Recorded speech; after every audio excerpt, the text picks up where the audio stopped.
Connor, what's good, brother? Happy Friday. Welcome in. It's another episode of The Bit. We're on episode female symbol Mars Fire Ignite. What's up, King?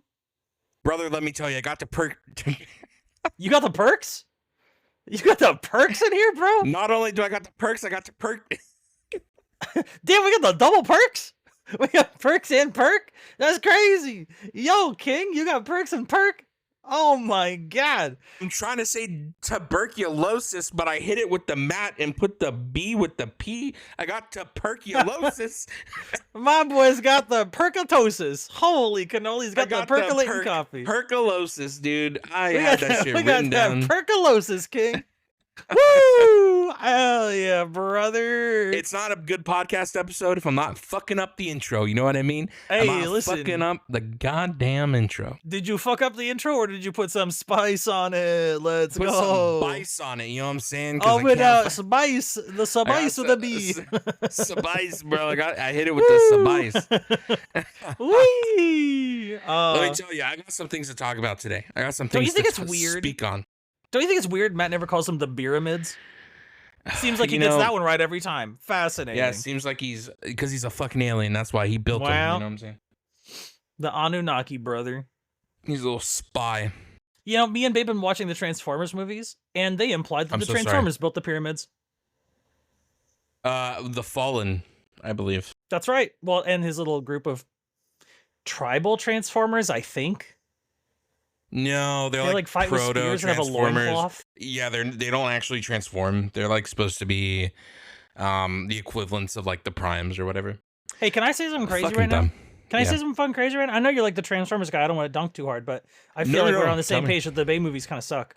Like I'm gonna say some dunking on me. That I think a lot of Transformers heads do not like the Bay Transformers. Yeah, I'm gonna say some crazy shit. Every time there's a Transformer who has like fiber optic cables that look like old man hair or like gears that look like a wet beard, I want to die. It's not good. Yeah. Well, you know, the Bay movies, what they tried to do and failed at were to make them feel more human because in Bay's eyes, the Transformers don't have any likable qualities. They're not like enjoyable to watch unless they look like humans, you know? Right. Unless they have human face. Yeah. No, you don't need it, actually. The Bumblebee movies prove that. You know, the B movies prove you don't need it, but I don't know. Well, you're not dunking on anyone saying the Bay movies suck. Everyone knows the Bay movies suck. There's only one good Bay movie. I'm gonna say something else. Yeah. I'll never forgive him for writing out Megan Fox. Fucked up. Not because I was like, oh, I need to see Megan Fox on the screen, but Michaela and Sam's story arc made so much sense in the first two movies, and it ends on this big I love you moment we're meant to be together shit. And going forward, it's like, yeah, she broke up with me off screen. Blech. And it's like, what the fuck is this? What the fuck do you mean? I'll go even further. I think Megan Fox and Shia LaBeouf never should have been in the movie anyway. The first movie never should have focused on the parents. I agree. Just tell a Transformers movie story. I mean, a Transformers story. Yeah. The best Transformers movie out of all of them, I'm going to say it, was Transformers 1, the animated one. So here's the issue. That era of movies. Here's the issue with like Bandai, or not Bandai, fuck me, Hasbro. Oh my god. Bandai Transformers would be a way different movie. I was thinking about Gundam for some reason, and I think it's because I just watched the new series or whatever. But anyway, we'll get into that later. Hasbro has this issue where they learn the wrong lessons from the Bay movies. The Bay movies made so much money. And you have to understand the time the Bay movies came out. It was when Transformers didn't have much going on. People were scratching at the bit for something. Yeah, and they were known at the enclosure. It leaked that, I don't know if you remember this, seeing it in theaters, but I remember seeing the teaser trailer for it, which was Mars Rover on the Mars. Mars Rover on the Mars. It was either the moon or Mars. It was a rover on either the moon or Mars. And a Transformer picks it up and the feed cuts. Mars. And people are like, what the fuck is this? They didn't say Transformers, didn't say anything. They just said coming this date. And we didn't know what the fuck it was. And then it came out that it was going to be a Transformers movie. Everyone fucking went wild for it. I went wild for it. I was in high school at the time. So, we kind of go hard for those things. So the Bay movies learned the wrong lessons, which was they thought that the movies did successful because they had Megan Fox, Shia LaBeouf, the parents, and all these other actors that no one really cared about. Right. People weren't going for them. However, the shtick became, yes, we need more of that because that's what's actually selling the movie. Steven Spielberg famously said, Transformers isn't a robot movie. It's a kid buying his first car movie. Fuck you. Yeah. And to be clear, you know, that is what they made. I'm not saying that's what Transformers is. No. That's that what is they made for sure. But that's not what the movie... he's right. Yes, he's that right. They made that. But he thinks that's why it was successful. It's not successful because it's a robot movie. It's successful because it's a kid buying his first car movie, and it happens to be a robot. No, go fuck yourself. Yeah, I agree with you, actually. That's very dumb. It's very dumb, and so that's why the Transformers movies are basically a join the U.S. military parade. Well, and they're trying to tie into G.I. Joe. Not in those movies. They're not trying to tie into G.I. Joe. They were kind of setting up for it, I feel. They were jerking off the military pretty hard. They were jerking off the military pretty hard, but the only setup that's ever been done for G.I. Joe was in the recent... the one with Anthony Ramos. I forget the name of the movie, but yeah. At the end of it, when movie that just came out, and they're like, we have a special mission for you, pussy. And then it's like, join G.I. Joe, blah, blah, blah, whatever. Yeah. And I was like, okay, whatever. You don't think they were building to that the whole time? No, not the Bay movies. No, they're too dumb for that, unfortunately. Well, I agree with that. They were building, so their whole thing was they wanted to build to Unicron. They were building, and you do see Unicron kind of come in at the end, or Cybertron or whatever. Whatever unnamed planet or whatever, because they tease on the last Bay movie, they tease like, oh, Unicron's coming. Oh no, like Earth is the beacon. Shit like that. Yeah. And so like they weren't building towards G.I. Joe. They were building towards Unicron and trying to do a G1 story, which was the movie. They wanted to do instead of, how Cybertron starts getting eaten by, or the moon starts getting eaten by Unicron. They wanted the G1 story of Unicron eating like a planet being Earth instead of Cybertron's moon, blah, blah, blah, whatever. Huh? So that's what it looked like they were trying to go towards. And it would have been cool if it wasn't Bay doing it,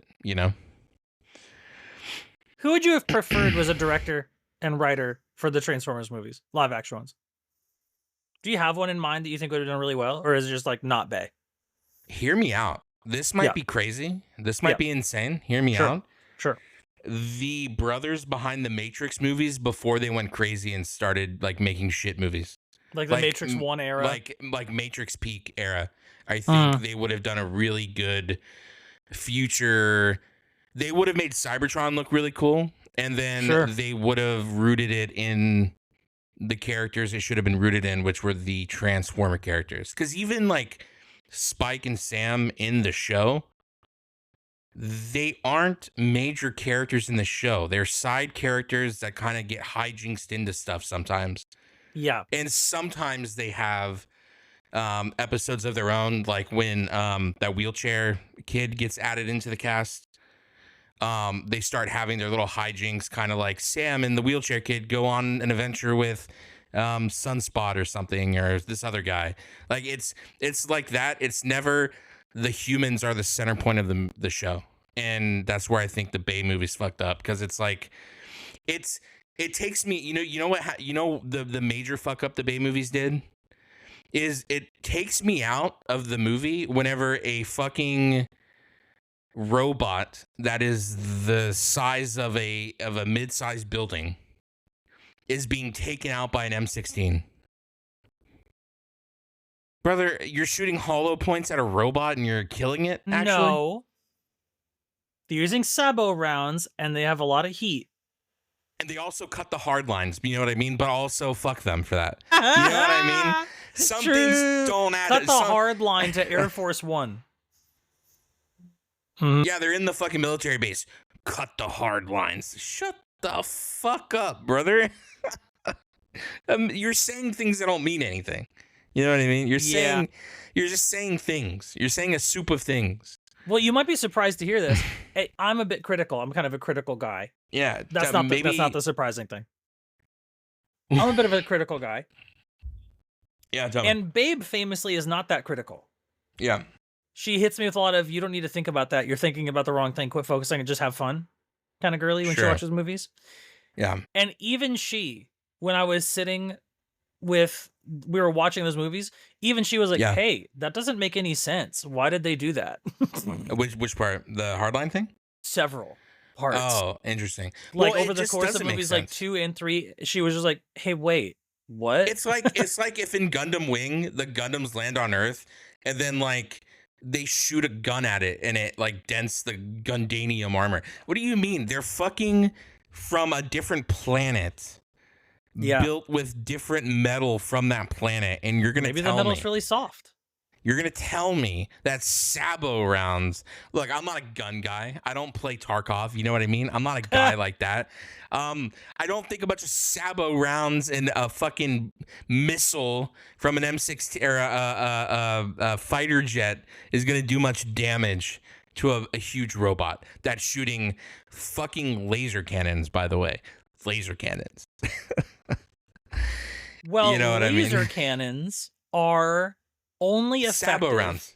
because they have a high amount of heat. They're heat weapons. They have no concussive force because light has no mass. Notoriously, Sabo rounds make as much heat as a laser. So a Sabo round is really hot and has a concussive force. So it's like a laser, but bigger. Yeah. Well, I have something to say about it. Huh? It's dumb. Yes. Yeah, they're really, really bad. I also think they should have went with the tank Megatron instead of the jet. The jet looks cool, but they ran into the issue where they couldn't like do anything else with them because like you're kind of stuck in that because like okay, the reason I know tank Megatron isn't a it's not G1, right? Megatron turns into a gun. He does. But I thought that was the tank is the only other thing that makes sense when you think of like an arm cannon and not going from a big robot to a tiny phone-sized gun. You know what I'm saying? Like, you can't do that. The Cube did it. It shrunk. Gundam shrink. The Cube is equally as dumb. Transformers shrink. The Cube thing. If I had $1, have you seen the hypercut of Transformers where it's just Optimus saying the Cube? No, but that's really funny. I like that. So actually. Dumb. That's good. I fucking hate the Cube. The Cube is dumb. The Allspark is fucking stupid. It should have been a movie about the actual Matrix of Leadership. There was one. Also, no, that was not the Matrix of Leadership. That's not my Matrix. No, fuck that shit. 2 and spiky thing? Oh yeah, the 2 little spiky things. Fuck that thing. That's not a Matrix. And it turns into dust, and then it goes away, and then no.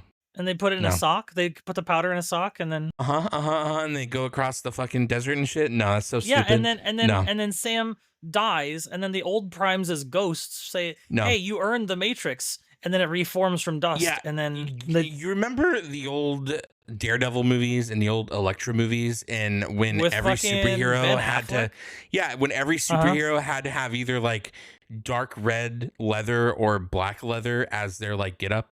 The old X-Men movies, notoriously all black leather, always, all the time. Were they? They were black outfits. Yeah. It looked like you were going into an LGBT leather club. You know what I mean? It looked like. So yeah. Transformers movies have that issue where it has to be hyper realistic for some reason in every sense of the term.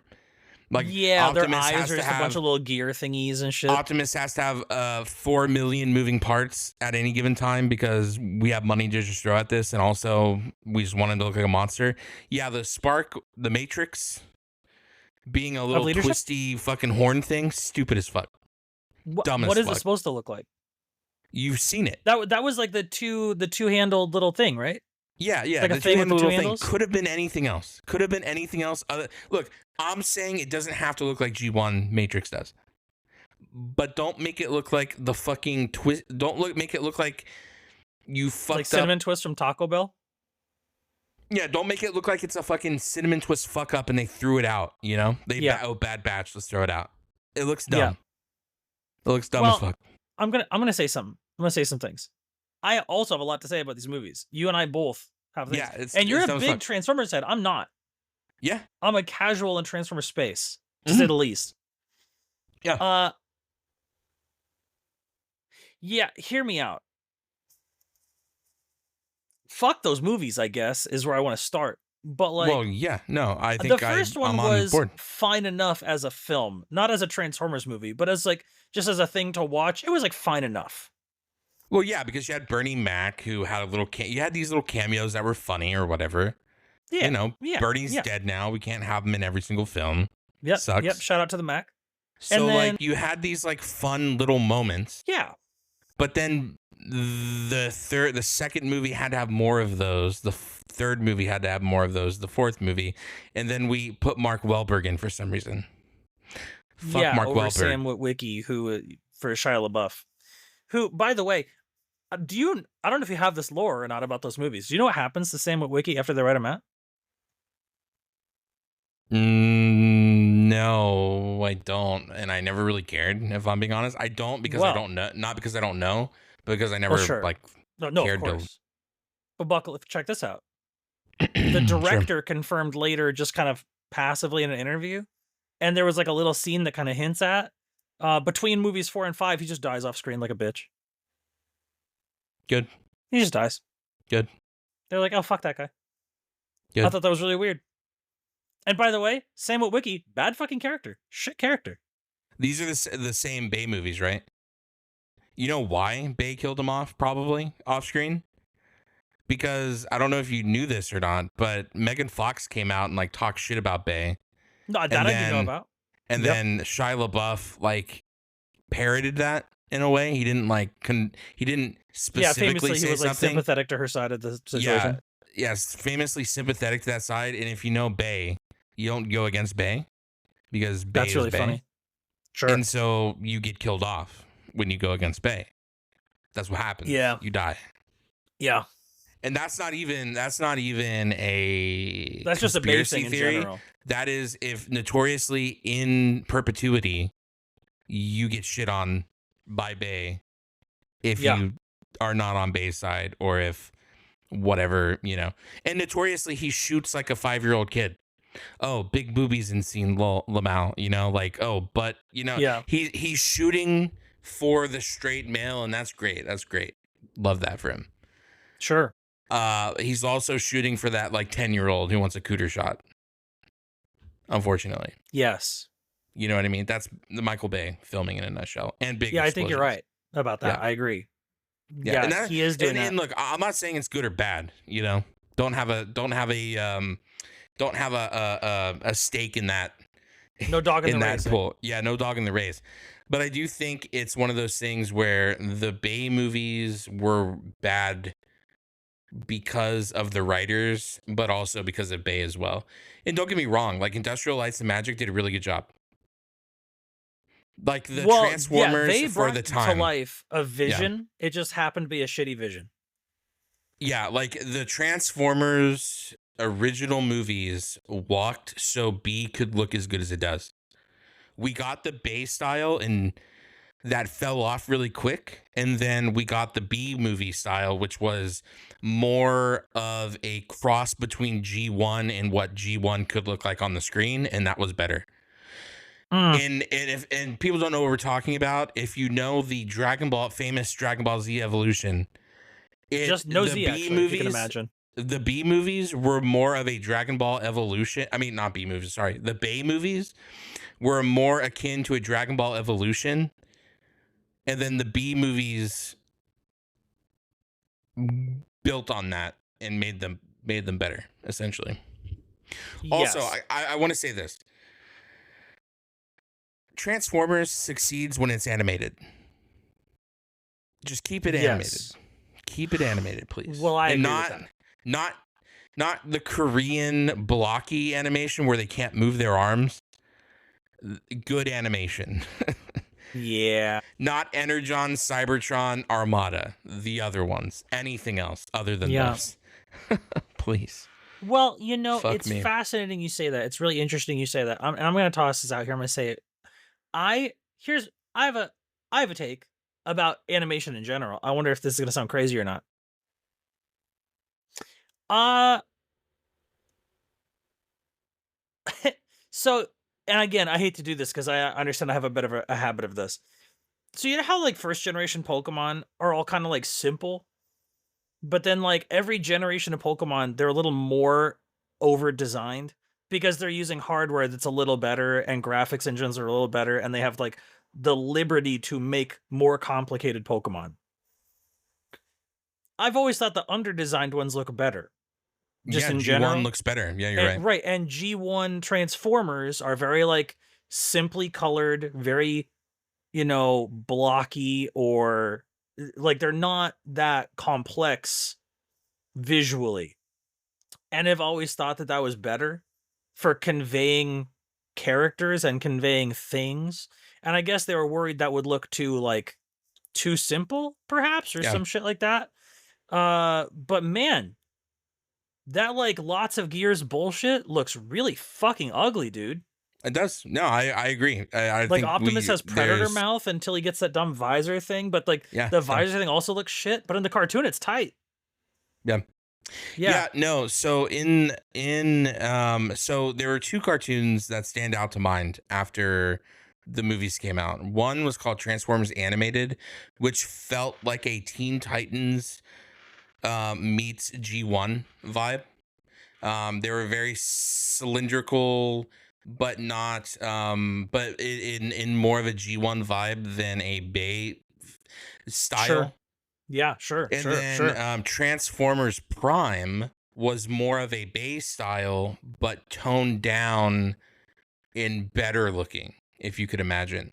It was the Bay-Optimus Prime being like the flame truck, but not shit. Yeah. And you could look these up later. It's Transformers Prime and Transformers Animated. These are two really nice looking animation styles. Back in the day when they were hard rebooting Transformers and it was going to go through its like third huge phase, they had this idea. Hasbro had this idea of Transformers Armada, Energon, and Cybertron, and the idea was they would be these shows that tell a continuous story through the three different stories Sure. shows. Well, what ended up happening is via budget cuts or something, they had three separate animation houses working on these things. So if you could imagine, it's three different animation styles, and they had to get the animation done so fast that they basically became these boxes that couldn't move. And the stories repeated themselves so often, and this is only an issue with the American versions, because if you could imagine, these were done for it was supposed to be done for the Asian markets, and then they brought them to America and redubbed a lot of stuff, but because we didn't have the knowledge of what was going on during these shows, and they were cut in such a way that it was out of order as to what Oh. was happening in Japan, or yeah, Japan, we Uh-huh. basically got three shows where Optimus and Megatron are fighting. Unicron comes in, Megatron becomes Galvatron, reset.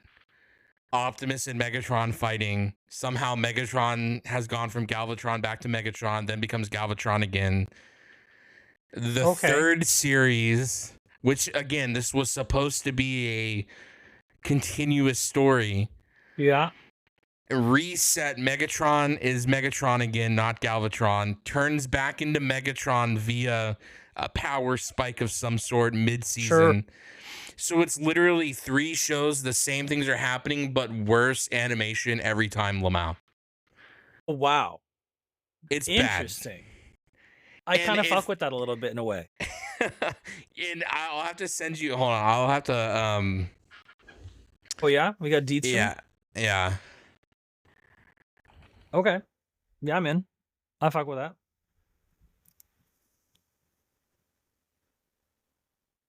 Yeah, because like notoriously, and hear me out. I don't have this like They call it the Unicron trilogy, by the way. No not the trilogy Unicron about it though, trilogy. because Unicrons and everything, and Megatron becomes Galvatron every time, and Is they that their basically like said, oh go ahead. "Good, no, you good." Oh, I was just gonna ask, like, is like you know how in like Marvel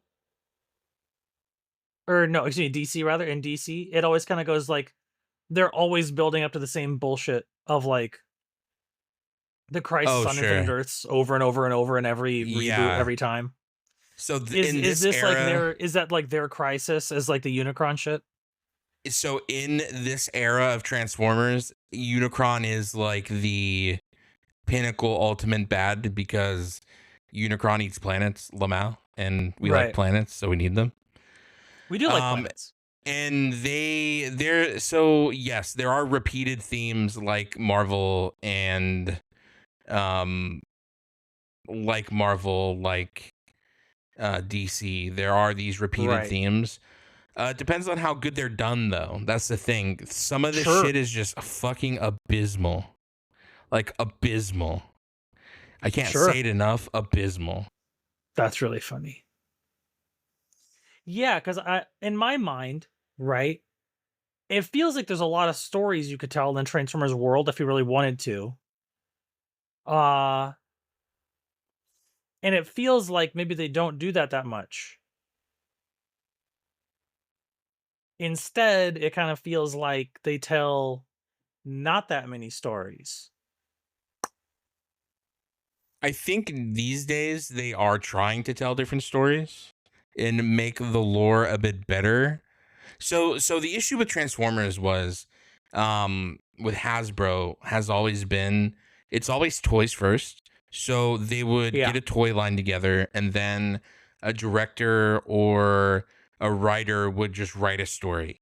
And the issue with that is there was no connected like lore book or playbook for Transformers Right. until after the last Bay film. They were like, okay guys, we need to get this shit together. We need like a Transformers convine of some sort, combine, to like get everybody in the same space. So like if you're a director and you want to write a Beast Wars story, you Yes. have the playbook to say these are the characters within the Beast War universe. This is what you can do with this. These are the things that you can do. They didn't have that at that point. So all they really had was like, oh, G1 and that one Transformers movie they released back in the 80s did really well. We can just copy that. And that's why we get Unicrons coming back. Shit like that. Because that's all they Mhm. had. And there was I see. no playbook. I see. Does that make sense? Because Marvel has the Marvel playbook of like, hey, these characters were in this movie and they did this, and then blah blah blah. Like, you can't have this character in here because they're dead, whatever. You know what I mean? Like, they have that Right. like rubric, and they didn't have Sure. that for Transformers for a Right. while. Yeah. They're a little more freestyle with it. It was just kind of fast and loose. Nothing really mattered. Lamau, like, Right. fucking doesn't matter. Fuck, the kids don't care anyway, so we don't care.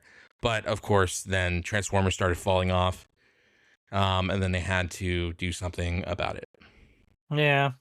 So I'm trying to find like I a see. good comparison thing to show you, like, and we'll probably have to do this off pod because it's better just to show you the intros to every show, to the three shows, and you can see Right. A little how post pod action. fucking terrible it is. But if anyone wants to see this for yourselves and how bad the animation gets, Google or go to YouTube and type in Transformers Armada, Transformers Cybertron, and Transformers Energon, and you'll see just how bad and sloppy the animation gets. And also you can just Google the Transformers Unicron trilogy, probably from all the fans known as like one of the worst animated series of all Just time for really Transformers. badly. Just No, it terrible. gets so bad, Beau. It gets so bad, and they were How under bad's it get? such crunch Yeah. that characters were colored incorrectly. in some of the shows. So you didn't even know which character they were referring to because like Hot Rod is red and yellow and they would miscolor him or they would miscolor Starscream or miscolor Jetfire or somebody. It was Mm, insane. Like that's pretty tough. egregious coloring issues because again, Interesting. these things were meant to be like just spit out like shit, you know? Sure, Like flies to shit essentially. Now, I guess I have to ask a follow-up, right? Because, Sure. and again, I would like to understand. I like understanding things. And again, as kind of a normie in the space, I've only ever seen the G1 movie from '86 and Bay movies 1, 2, 3, the first 20 minutes of 4, Transformers 1 and the Bumblebee movie and Rise of Beasts. So Sure. I'm missing that kind of middle bit of like Oh, movie 4 and 5. yeah, you're not missing much, but yeah.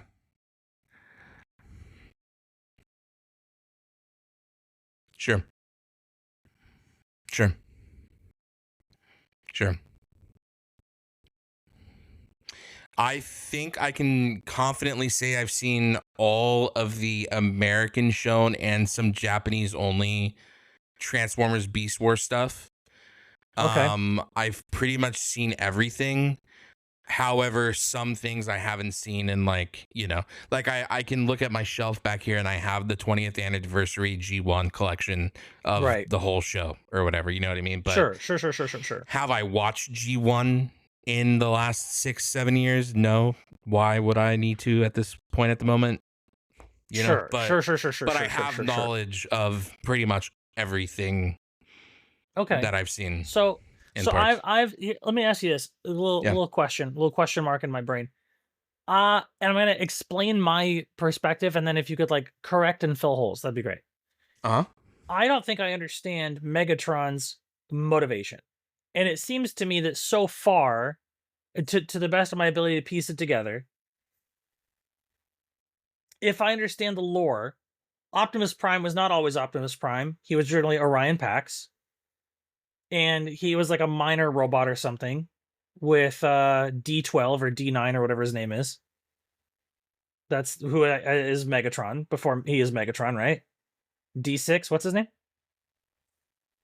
I don't know the It's number. D something. Yeah. Yeah. We'll call him Dungeons and Dragons old D20S.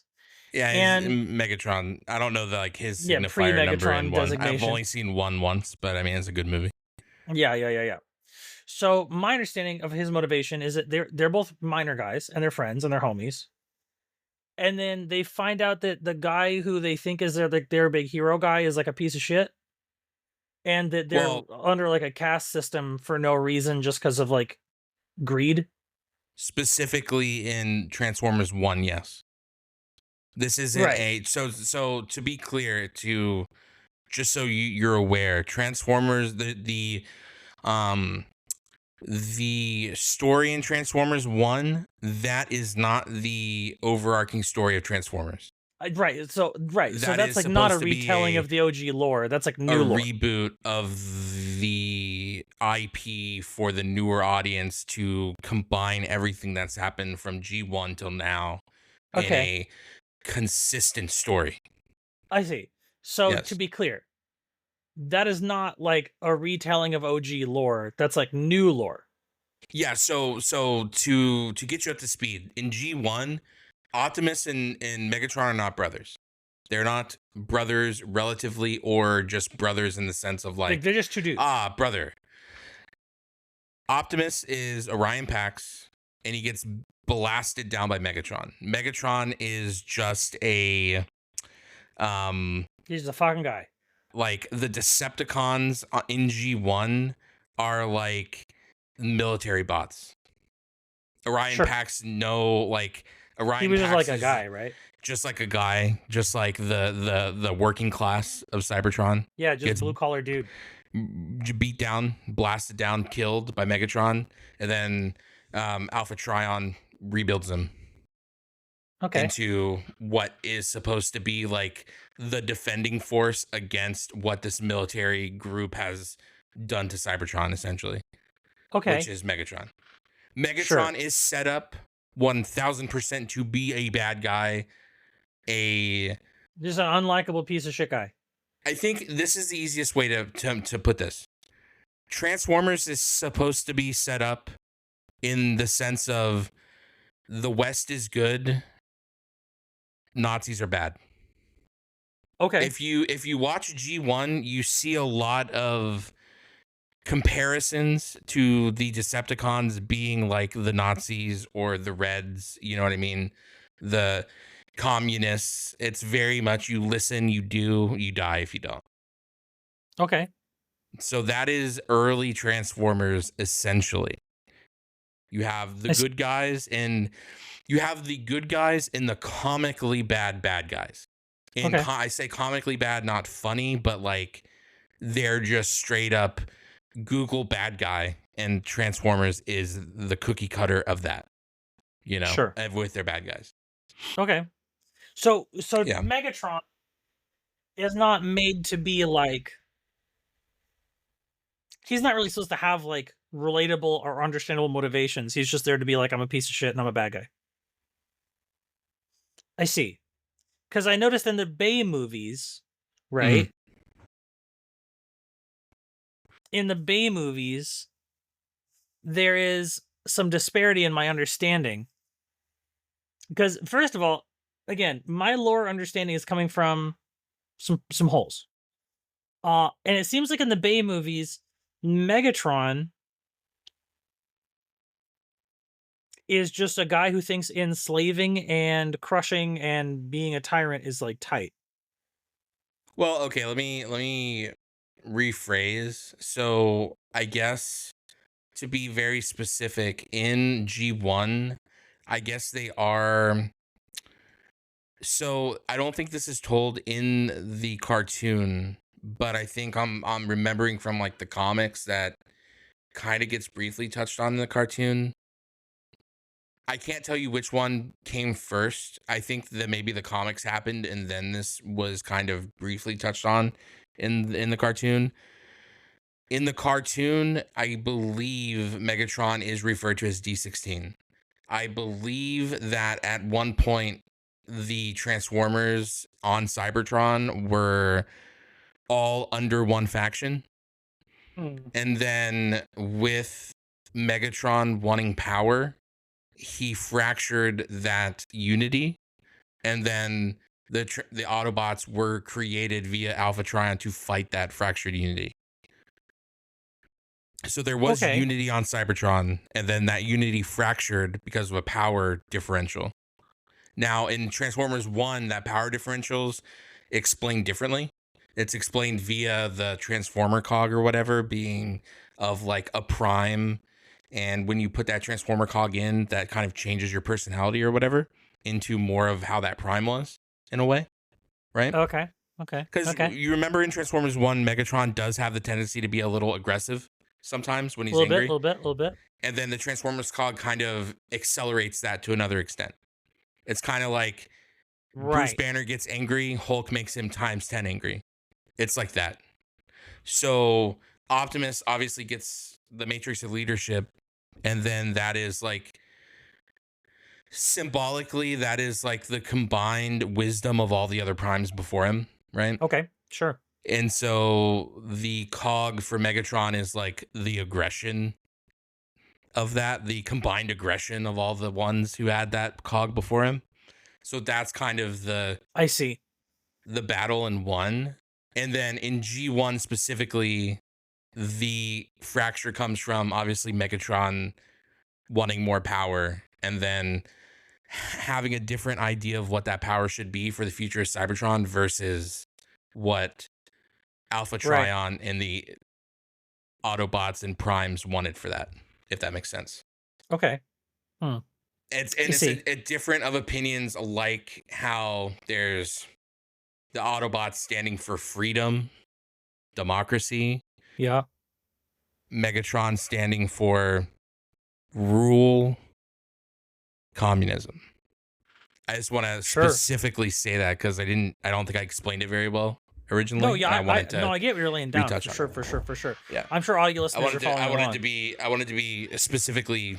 I wanted to bring up this D16 thing because it's not something that isn't just out of the blue. It does get Right. mentioned at some point, either in the comics or the Yeah. G1 show. Very And for briefly, but something. and just so we're on the same page, America, baby, fuck the Reds. Hey, Yeah, am I freedom. right? But like when you So break down Transformers to its basic elements, communism versus the West is okay, essentially like what it is okay, in a nutshell. right, right, right. And then also I couldn't help but notice again, and this is a Bay movies thing, so it's probably just some bullshit that Bay thinks is an asshole. It seems like all of the Autobots look really distinct and interesting, and all of the Decepticons are just kind of metal guy with red eyeball. Yeah, that is a Bay thing. That is a blockbuster movie thing, if you imagine, because this has happened in the Avengers, multiple Avengers movies where like Ultron has just an army of Ultrons, but they look like low res, so they don't have to spend money, or like Thanos Yeah, they're like if amasses an Ultron was like a army. photocopy of Ultron. Yeah, Yeah, right. we had to give Thanos an army of things that have no face and just kind of run around and kill things. Like, You know. yeah, his little like Kree army or whatever the fuck they are. So, Chitauri. Decepticons. Specifically, the Autobots were made to have human-like faces, so we could feel for them. Right. The Decepticons were made to have these like primal like faces, these like these like hard shapes and pointy teeth, and Yeah, very angular, very weird. made to look weird and ugly, so we know they're the bad guys. Yeah. That yeah, is and amazing. Soundwave was like a Cyclops, but his face was a Kokoda demon from Doom. I don't even think we see Soundwave in the show, in the movies. Soundwave is in space taking over a satellite. Shockwave. Soundwave. Soundwave is in space. Yeah, but then he comes to Earth.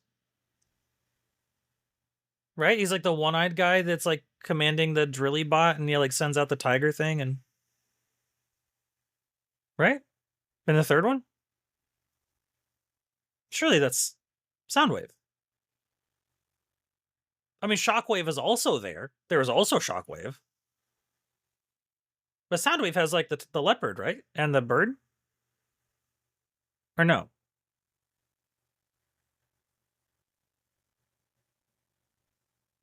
I thought.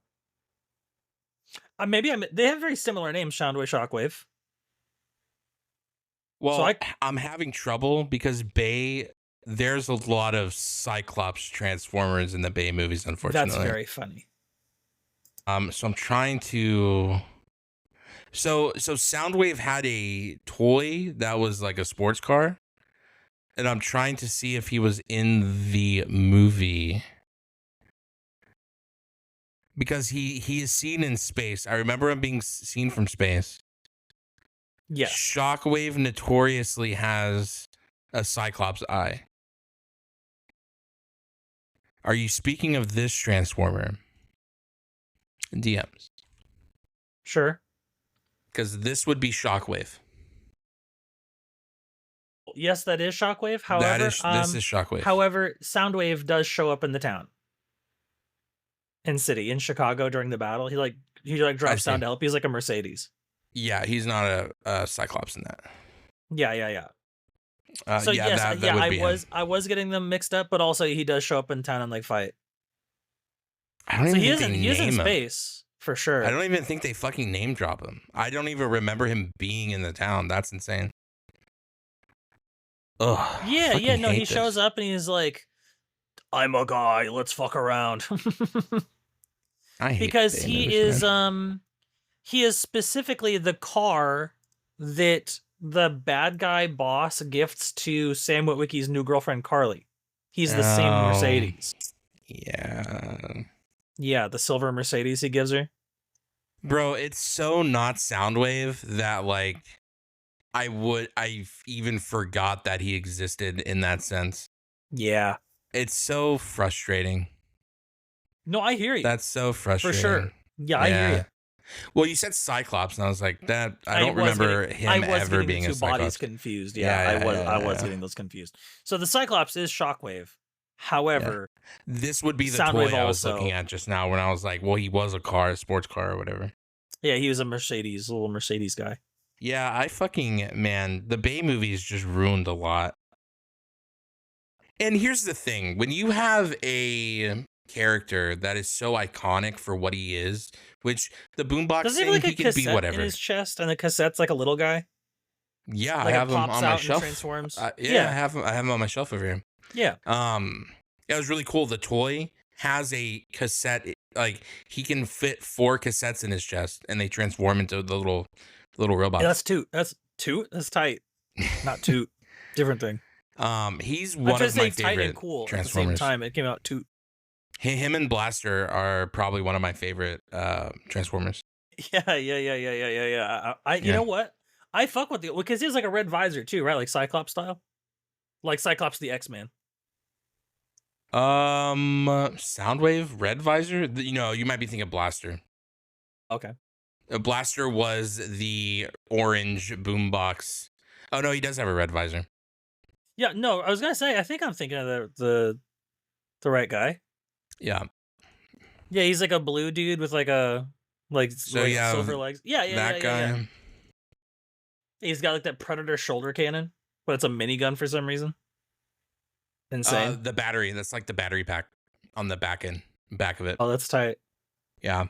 So there's him, and then there's his Autobot counterpart, which is Blaster.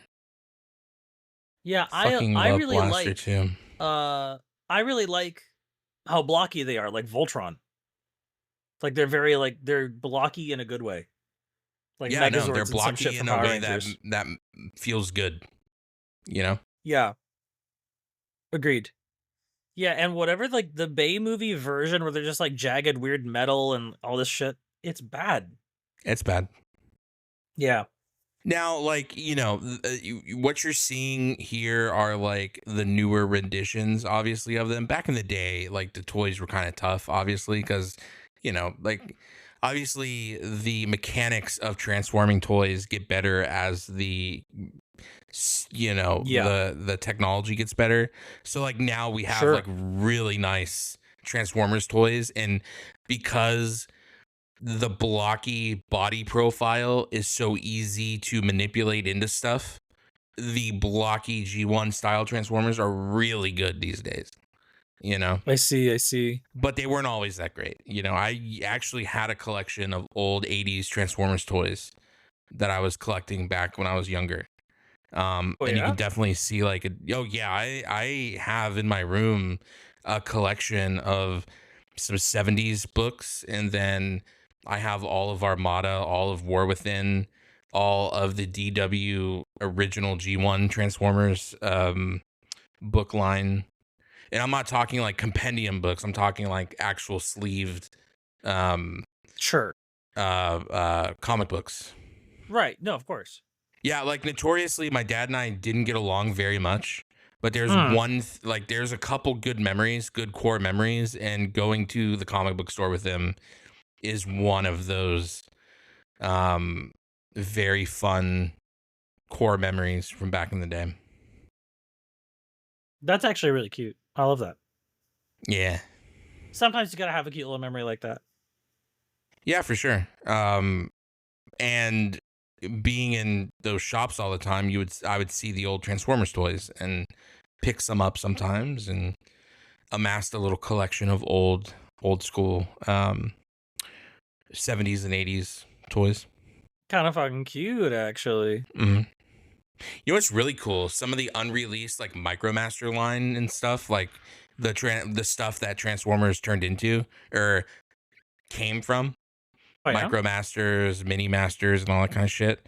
Like all those Takara toy lines that were pre-Transformers. Some of those things are really cool too. Yeah.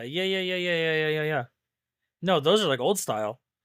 Yeah. Well, notoriously, that's why the Autobots and Decepticons look so distinctly different. It's because they're two separate toy lines that are that were bought by Hasbro to be licensed into the United States, and they made a show around it. Like Transformers, the show didn't exist, and then toys were made. Transformers, the show was two Japanese transforming toy lines, separate toy lines with no connection, that were brought to America and writers created character profiles for each character, and then they built a show around it to sell the Mm, toys they created profiles around. I see. Like Optimus Prime was just transforming Truck One, and then they made him into who Optimus Prime is. You know what I mean? Which is tight. No, sure. Hell yeah, dude. And like the ingenuity behind like that, and then like the old Power Rangers stuff, like being able to make these shows based on nothing the original was based on. Like I'm sure the Power Rangers was a little different, but like Transformers had no show. There was nothing there. They made all that, and that's why I compare it a lot to, you know, the West versus Nazis and communism and all that, because all of that was happening at that time. That's Oh, well, sure. what Transformers was born into, essentially. You know, Right. what No, were for sure. those like tropes?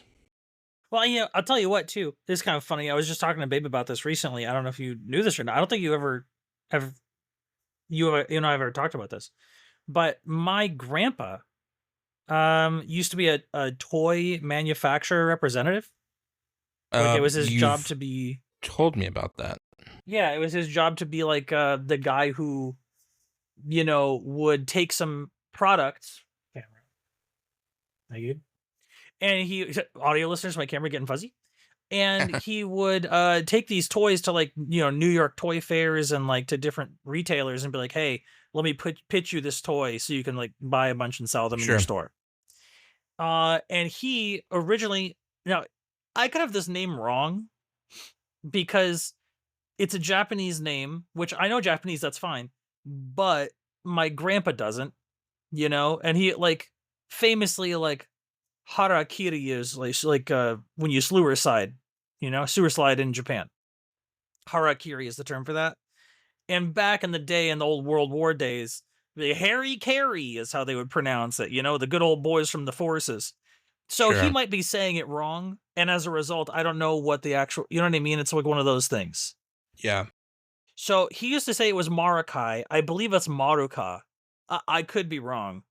But there was a company back then that handled the original like solid color transformers where there was like one color molded plastic, And he is the reason those are sold in America. He brought those over here with Hello Kitty. So you're welcome, everybody, for Hello Kitty and Transformers. My family did that. Congratulations. Kind of a fascinating little funny thing. I think you have Takara. No, I think there were Maruka toys back in the time, back in the. I he says Marakai like Marakai. I think it's Maruka Maruka. I would have to like do some more investigation on that. Yeah, I know. Marka is a toy company. But yeah, DMs. Like I'm talking about these guys. Yeah, I looked it up right now. Yeah. Convoy, Marka, Hero Set. Yeah, they brought over some other stuff too, little like dinosaur figurines and stuff. And they had some like really silly like little robot cars. They were called changers, I think, at the time. Yeah, more pictures in DM's Lamau. But it was like before Transformers were really Transformers, back when they were like transitioning into Transformers. Hilarious phrasing. Then there was like the micro ones. Like he was like in there back in the day. He's fucking sick with it. No, yes, Diaclone. Yeah, Diaclone and Microbots and some other things Transformers took a lot of and made into. They weren't there. It was Diaclone and it was another thing. So Makara Diaclone, and then Takara something, and then there was another company. They licensed all of these to turn into Transformers. Maruka Diaclone. Yeah. Diaclone was, I believe, what a lot of the Decepticons were made off of. I believe. Oh, interesting. Don't quote me on it. Well, sure. I think, because I believe the Diaclone had some of the like out of this world looking planes and other shit. Sure. I could believe. 80s. Yeah, no, does look cool. Yeah, he was like in there for real for OG like ground floor trying to make sure America had Transformers and shit. Kind of Very fucking tight. sick with it. Kind of fucking tight. But Yeah, like, man, you some of know, this old Japanese stuff is such a fever dream, you know? well, you're Like right about that. like so much of it just never made it into anything, obviously. And Yeah. they were just like random shelf toys for the longest time. But that's Well, why yes. notoriously, for instance, the Dinobots look so different than anything you've ever seen in Transformers G1 because they were just a Takara dino dino changer, whatever, you know? Yeah, they're not really And Transformers. they're not, but they are now because we were like, hey, we need more toys for this show. What are we gonna do? And so yeah, they and the formula worked for how many years, you know? A new toy line comes out, they buy up the license for the toy line, they make character profiles for it, and they shit them out into the show. It's exactly what Yeah. they did. Triple Yeah. changers. Also, I think another Takara thing they came out with and they licensed it had nothing to do with Transformers. And they just got added in with like Astro Train was like the first one, I believe. And then they had the city robots, if you remember. That I think Takara also did the city changer or city robo or whatever the fuck. Oh, where So it's like like a robot that unfolds into like a yeah, play so you set. had Omega Supreme, I want to say his name is, and then you have the oh man, Triptychon, I think Yeah. The was the 7 layer Decepticon Supreme, the Nachos equivalent. Belgrande. Yeah. Oh, so much. I mean, it's just so cool. Yeah, I could talk Yeah, about man. Transformers forever. That could be a whole other podcast. That could just be its own thing. Um, Man, it's so cool. It's just so interesting how a bunch of things that don't link together through licensing became its own thing, you know? Yeah. Well, I mean, that's kind of how all intellectual property is, you know? Like if the Yeah. companies if they get together and they like either are working together or like share their stuff, anything is Yeah. anything if they want it to be. There's no Yeah. rules. It's just whatever the company wants. So like there could be a time, where and I don't even think it'd be like necessarily out of place. Imagine like old Power Rangers with the Thunder Zords or like the Dinozords just like license some shit one time. Next thing you know, we could have Optimus Prime and the Megazord shaking hands. I want to Like, say they did a crossover at some point. did they?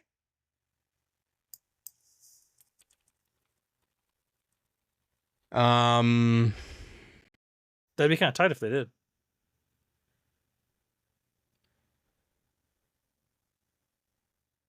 Could you imagine the OG like the original American Power Rangers Megazord, like just like out here shaking hands with Optimus? It'd be fucking sick.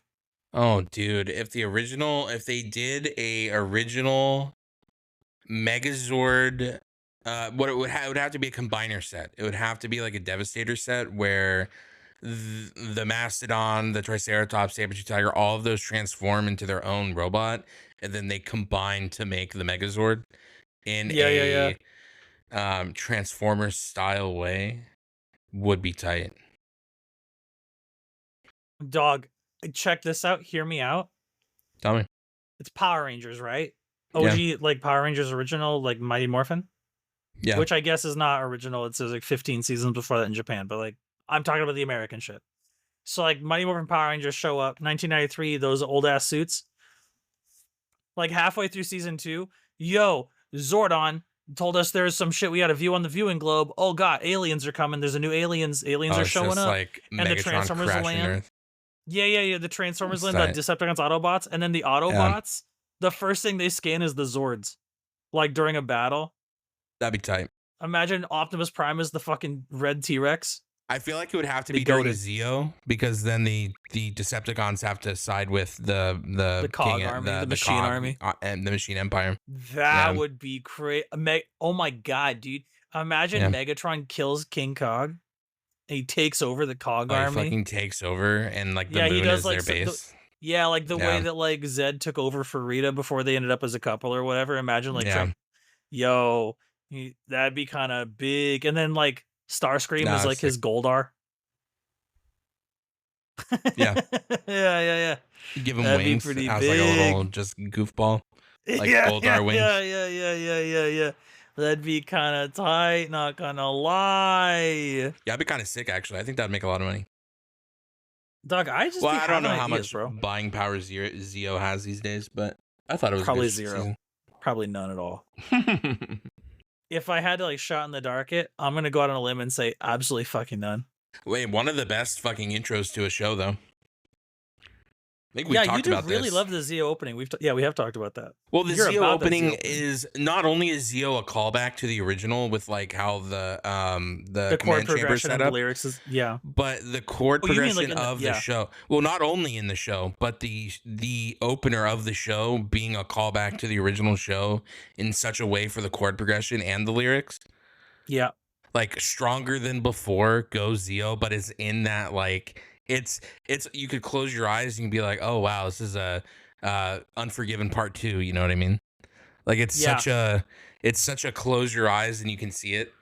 Yeah, It's so good. yeah. Yeah, it's probably one of my favorite theme songs just because of that. Obviously, the first theme song will forever be my favorite, It's really but good. just as a callback and how smart musically it is. The Like- openings like- kind of got shit eventually, eh? Yeah, well, hear me out. Just everything in general kind of feels like it got shit because hear me out. Transformers Zeo, holy fuck. Power Rangers Zeo. It was kind of smart for a kid's show though. It was kind of smart in that like in the like setup and execution, like you mean? we Not have necessarily some the of the subject same matter. cast. We have like the theme song is smart in that it's like remembering the kids that it's like, oh yeah, stronger than before. Oh yeah, because we watched Mighty Morphin. It's like the same guys. Oh shit, okay, like it's like that. Sure. You're setting up that like nostalgia for these kids already, you know, and the show Yeah, hasn't even that's started kinda yet, you know. You know, that is true. It is odd to me though that they hit them with a stronger than before, powered up for more. And then like there's episodes where the Mighty Morphins have to show up and save the day just because they're like special appearance. And it's like, ooh, it sounds like maybe they're not stronger than before. It sounds like maybe the Mighty Morphins have to step in sometimes. I always thought that was so that's- weird. The funny part was the powers weren't even supposed to be around anymore. Powers were like I know the power coins the were powers, destroyed. ah. I You know? agree. But it's interesting. It's such a fun. Saban was so smart. The power Wilhelm chamber Saban? having the original suits in the back, so then they can sell the back catalog. Because if you're a kid growing up on Zeo, you're like, what were those suits behind there? What is that? And then you obviously have a friend who's like, who has an older brother. He's like, oh, that's the OG Rangers. You need to get on that OG shit. Remember there was like a Iron Man suit wall in the back? And they had in the glass, they had the suit and then the suit's weapon. You remember that? Yeah. They had, but it was like one. I'm like looking at it now. Yeah, they had like the one case that was all the weapons sitting there together. Yeah. Hitting the Yeah, but they the had DMs real like quick. they had all the that suits was in the fucking back. tight. That's such a fucking power move, you know? I didn't really understand it at the time, like logistically, but I thought it was really a good idea for them in general. I didn't Well, understand why they were there though, because the suits don't exist. Like the Well, I suits like think- show up because the coins make them show up, but then when the coins Sure. are gone, the suits go away. Well, I think if we're being honest, I think it's to sell merchandise. Well, no, it for And sure all- is. It's to move merchandise. I think though Yes. you could be like, well, probably, I don't know, probably Zordon could like manifest them like a, or maybe like I don't know, like maybe Zordon manifested them. That's funny. maybe they were replicas. You know, you never know. Maybe they were True. like for you True. know what I mean? Alpha 5 can sew. He's made new ones like by hand. Yeah, Like, hey, it's like these don't going really in. work. It's just like as a Yeah, it's memory just for thing. show. Just for show. Yeah, they had the He's just really interior designer sentimental coming in. about it. Yeah. Be kind of cute. Oh man, what a great intro to a podcast! I'm gonna tell you what, we kind of fucking we were in that. Hey, do we agree reboots kind of suck though? In general, Depends. it's like rare that they're good. Like the Yeah, over it's under rare. on a reboot, I feel like you can bank on it being shit, and What you'll be right more reboot than are not. we specifically talking about? A reboot? The Power Rangers one, which I think also was Hasbro, no? The movie with Yeah, Bryan Hasbro has Cranston. owned It's like Transformers. 2017 or 2018 live action Power Rangers movie where they're all like depressed teens. Yeah. Had that Yeah. kid from Stranger Things. Well, they did the Transformers thing where they made the it was just like a melting pot of garbage. Yeah. The They CGI made their for suits so fucking weird. Goldar's made out of gold. Like, fuck off. Like, Yeah, fuck he's off. literally Gold R. And then there's the Megazord, which is just bad. It looks like something that got rejected off Transformers 4, you know? Just Yes. it looks bad. Yeah. Well, again, it depends on the people working on the project, you know? Yeah, it had bat wings for some fucking reason. Ugh. Yuck. Not good, man. Yeah, all their suits had that weird like void hole in the chest with a blue glowy thing, like they were fucking Transformers with open sparks. It was not good. Yeah. Like, motherfuckers always gotta try to redesign something. Just let it be, dude. Just let it be what it was. Don't fucking get weird. Oh, well, here's why the Transformers I keep calling it Transformers because we're talking about. They probably didn't have the rights to the imagery, huh? Like they didn't get it from Saban. So, do you know who the writer of the Power Rangers movie was? Saban's Power Rangers 2017? Hasbro's, you mean? Hasbro's, whatever. I do not. Well, no, Hasbro owns the toy rights. So it was Saban's Power Rangers. No. I believe. Is that real? Did Haim Saban have a hand in that movie? I believe so. That's gross. Yeah. Tough. The 2017 Power Rangers movie reboot, also known as Saban's Power Rangers, was written by John Gattens. John Gattens, and who's that? Do you remember who John Gattens is? He brought us movies such as Fred 2, Night of the Living Fred. No, that's not Crazy real. Ex-Girlfriend. He was an actor in these movies, so I'm being facetious, but also he was in these movies, and that's bad enough. You know what I mean? Fred the movie. Meet Dave. Norbit. Ugh, that not Norbit, dude. Fuck me. Now, we'll look at the writer credits because these might be a little more. I might have Discord AI'd you there for a minute. Yeah, screenplay by John Gattens. I do see that. Producer, Power Rangers, Little Wing, Need for Speed, Summer Catch, and Ready to Rumble.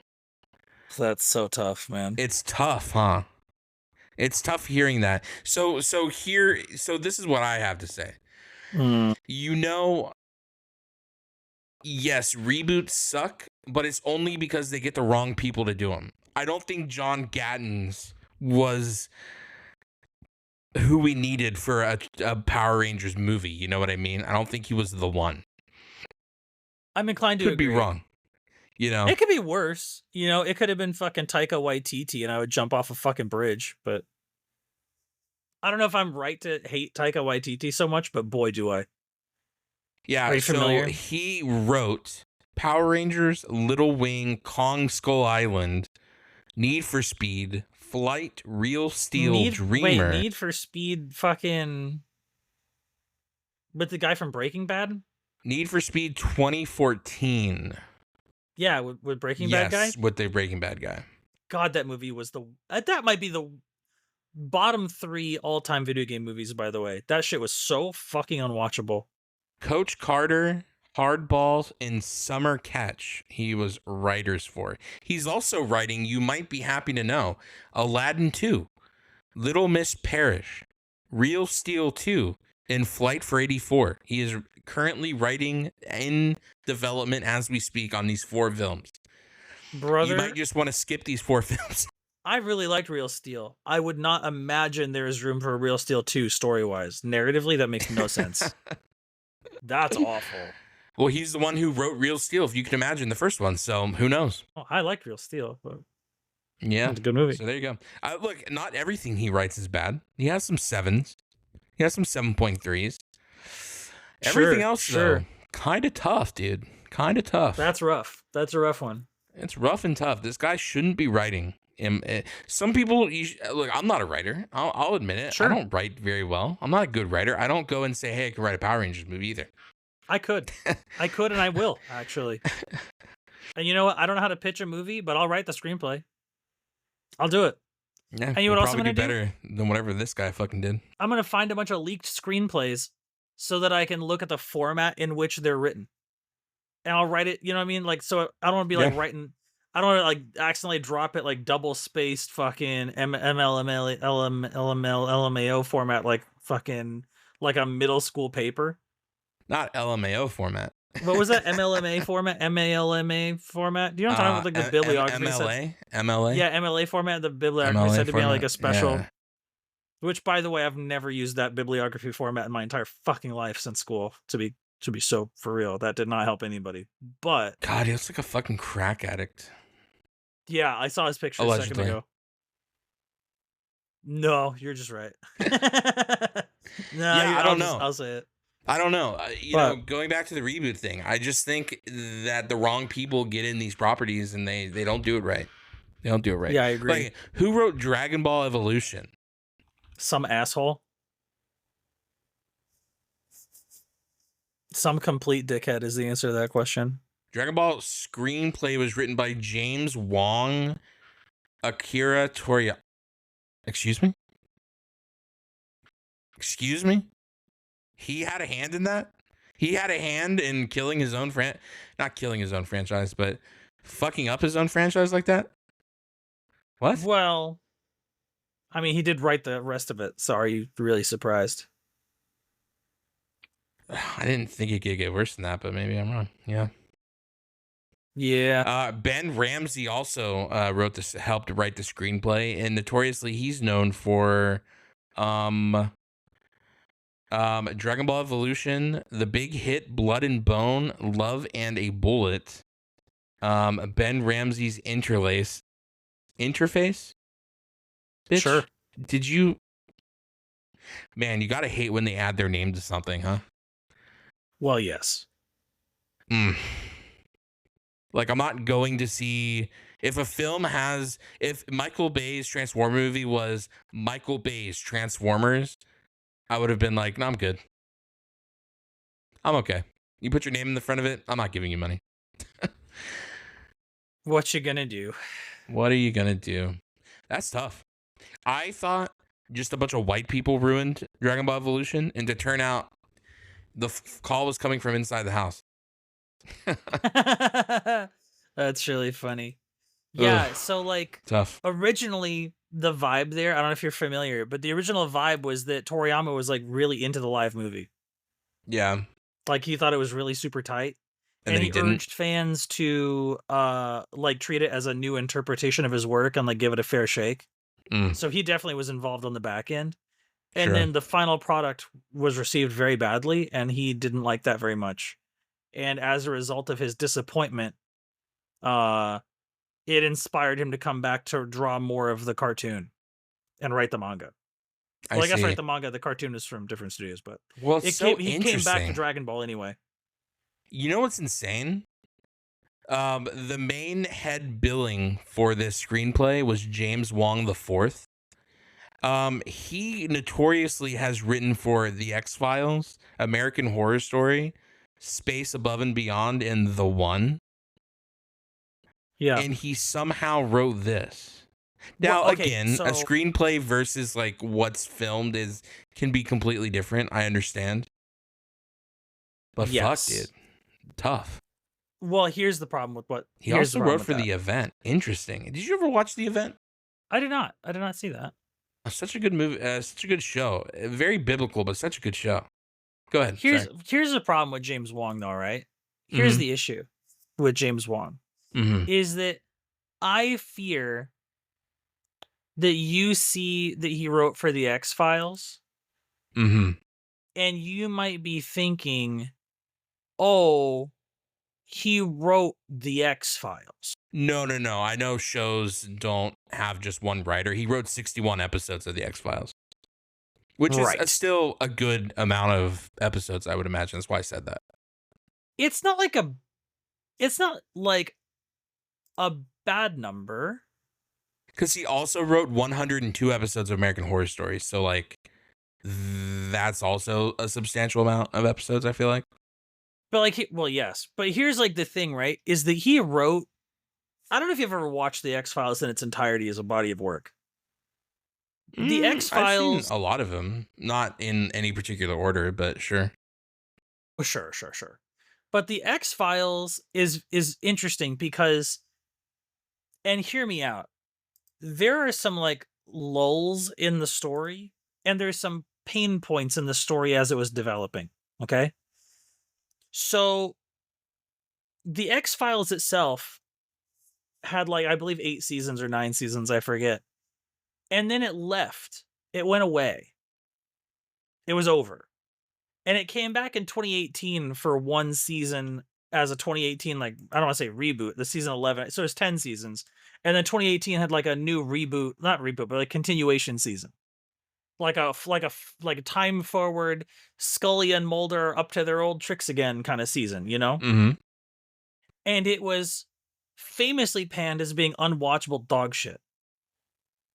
Did he write all of that then? Is that where the Yeah, 61 he wrote episodes like come the from? first 10 episodes of season 11. And then he wrote quite a lot of seasons 1, 2, and 4, Yeah, that's what I'm which saying too.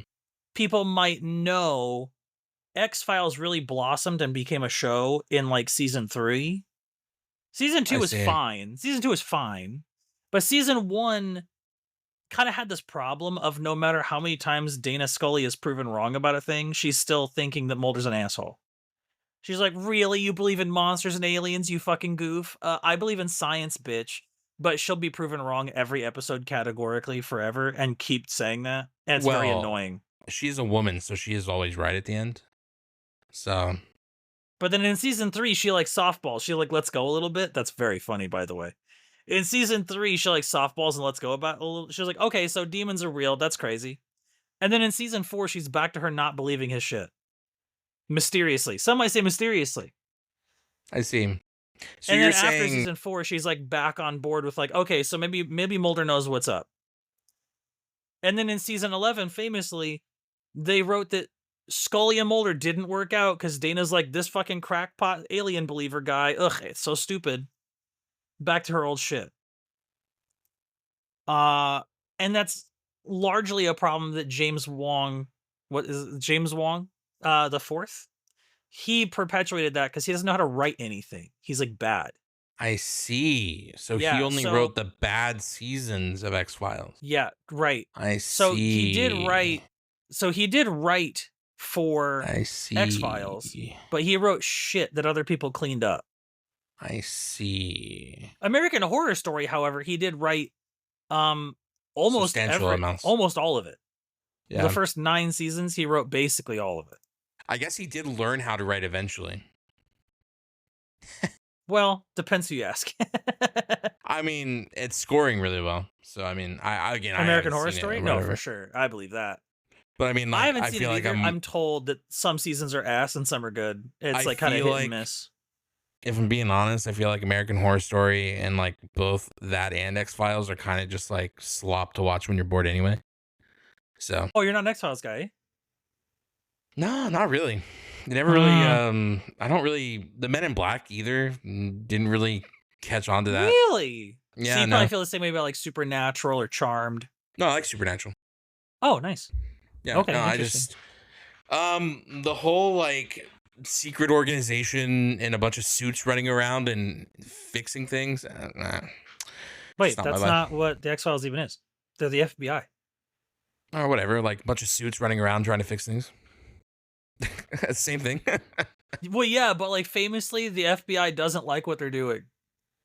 Still, same thing. A bunch of suits running around trying to fix things. They're not that though. Did you watch but the fuck show? the FBI. That's not what that is FBI though. The I don't FBI like is the FBI. not on their team. They all think Mulder's an asshole. That's literally not even what it is. Yeah, but you said FBI and I reeled, and I'm like, oh, I don't care about it anyway. I see, even more. Personal You know what recoil I mean? point. Gotcha. Just Of course. a branch of the military / government secret agent that doesn't do much other than like hide things and make things happen. Yeah, that's not what it is. That's not what X-Files is. I'm not saying what X-Files is, but that's what the FBI is. And I don't care what the X-Files is. It's a bunch of suits running around. He's like in the FBI, right? And the FBI hates him, but he does it anyway. And they goof on him, but he's still like right because he's like, aliens exist, guys, and I'm gonna do this for 175 episodes. Yeah? Yeah, boring. I don't know. That's so funny. Like I like the idea of aliens existing, maybe building the pyramids once in a while, but like sure. I'm not like a They did build them in the X-Files. I'm not like a sing, fucking erase memory black Men in Black thing. Erase Memory Black would be a great show. No. Yeah, I don't know. X-Files just I've seen it. I've seen episodes of it. I've probably seen seasons like 1 through 5 intermittently, like randomly. Oh, I see. And because I do have friends who love it and they're like, Connor, you got to watch this. Just watch season 1 with me. Sure. Watch this season. It's really good. Or I've had friends like, dude, you got to watch season 3. It's like the best season ever or whatever. Or I think season 5 was like voted as the best. There's one season where it's like the best season. I thought 7 was really good, yeah. And I don't know, dude. I'm not saying it's a bad show. Sure. Just like American Horror Story. I watched it. I watched like a couple seasons of it. Oh, sure. I was like, I don't understand what you guys see in this.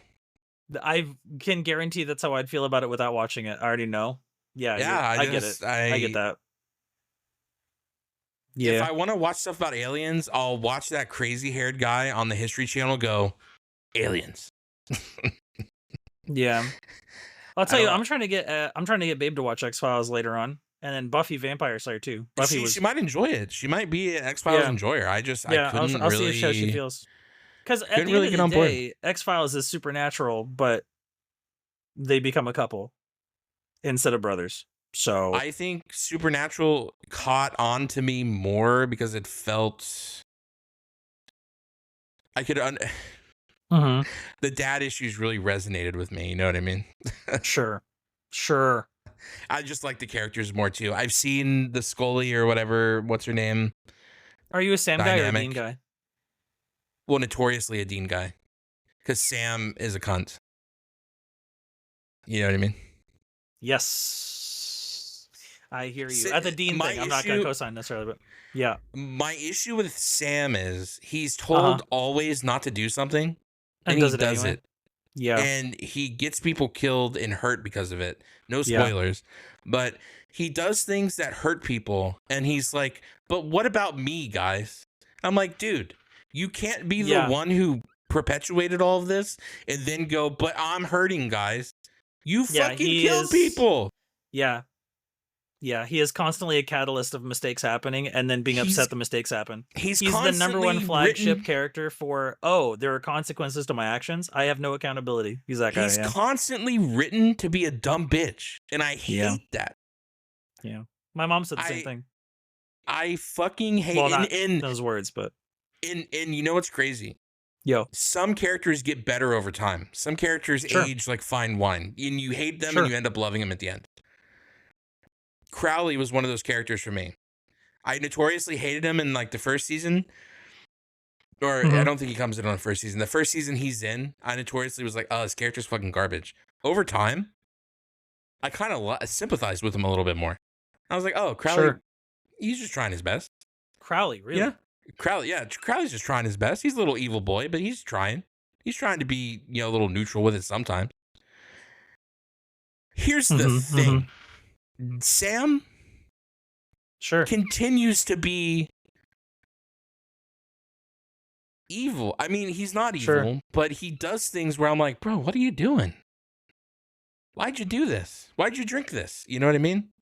If you've seen the whole show, you know, I'm not spoiling anything. I haven't seen the whole show. Oh, so you don't even know what I'm talking about.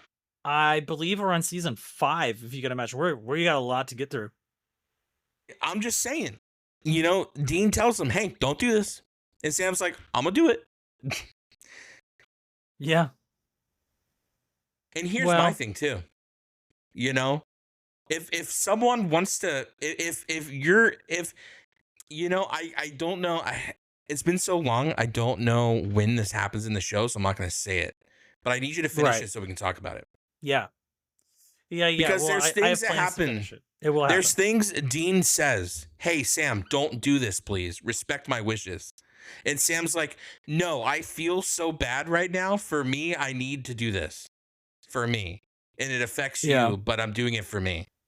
Yeah. Fuck Sam. Sam's a bad brother. And they set Dean up to be a bad brother. They do this like, oh, Dean's so mean, blah, blah, blah, whatever. No, Sam's an asshole. Dean is the way he is because of Sam, by the way. Yeah. Yeah. Famously, he is. Yeah. It's an issue. Yeah. I agree. But like, that's kind of how, I'll tell you what, that's how X-Files is, where Dana Scully is Sam. And some people might say it speaks volumes if you feel bad for Crawley. I never said I felt bad for Crawley. Speaks volumes. Well, but if you like Crawley, though, I think he's a funny character. Well, no, I'm saying that's the thing, that word on the street is that if you like Crowley, that's what speaks volumes about you. So, I couldn't say. I don't know enough. I haven't finished the show. A lot of things can be said about a lot of people for a lot of different things. So we'll leave that at that. They do say that. People say a lot of stuff. Lamau, you know. I think if you like Sam, maybe it says a lot of stuff about you. But anyway, let's not throw stones. You know what I mean? Here's the thing. Here's where I'm at. Camera on blurry, please. You know, fuck Sam for real though. Yeah, I don't know. My least favorite character in the whole show is Sam. Really, in the whole show?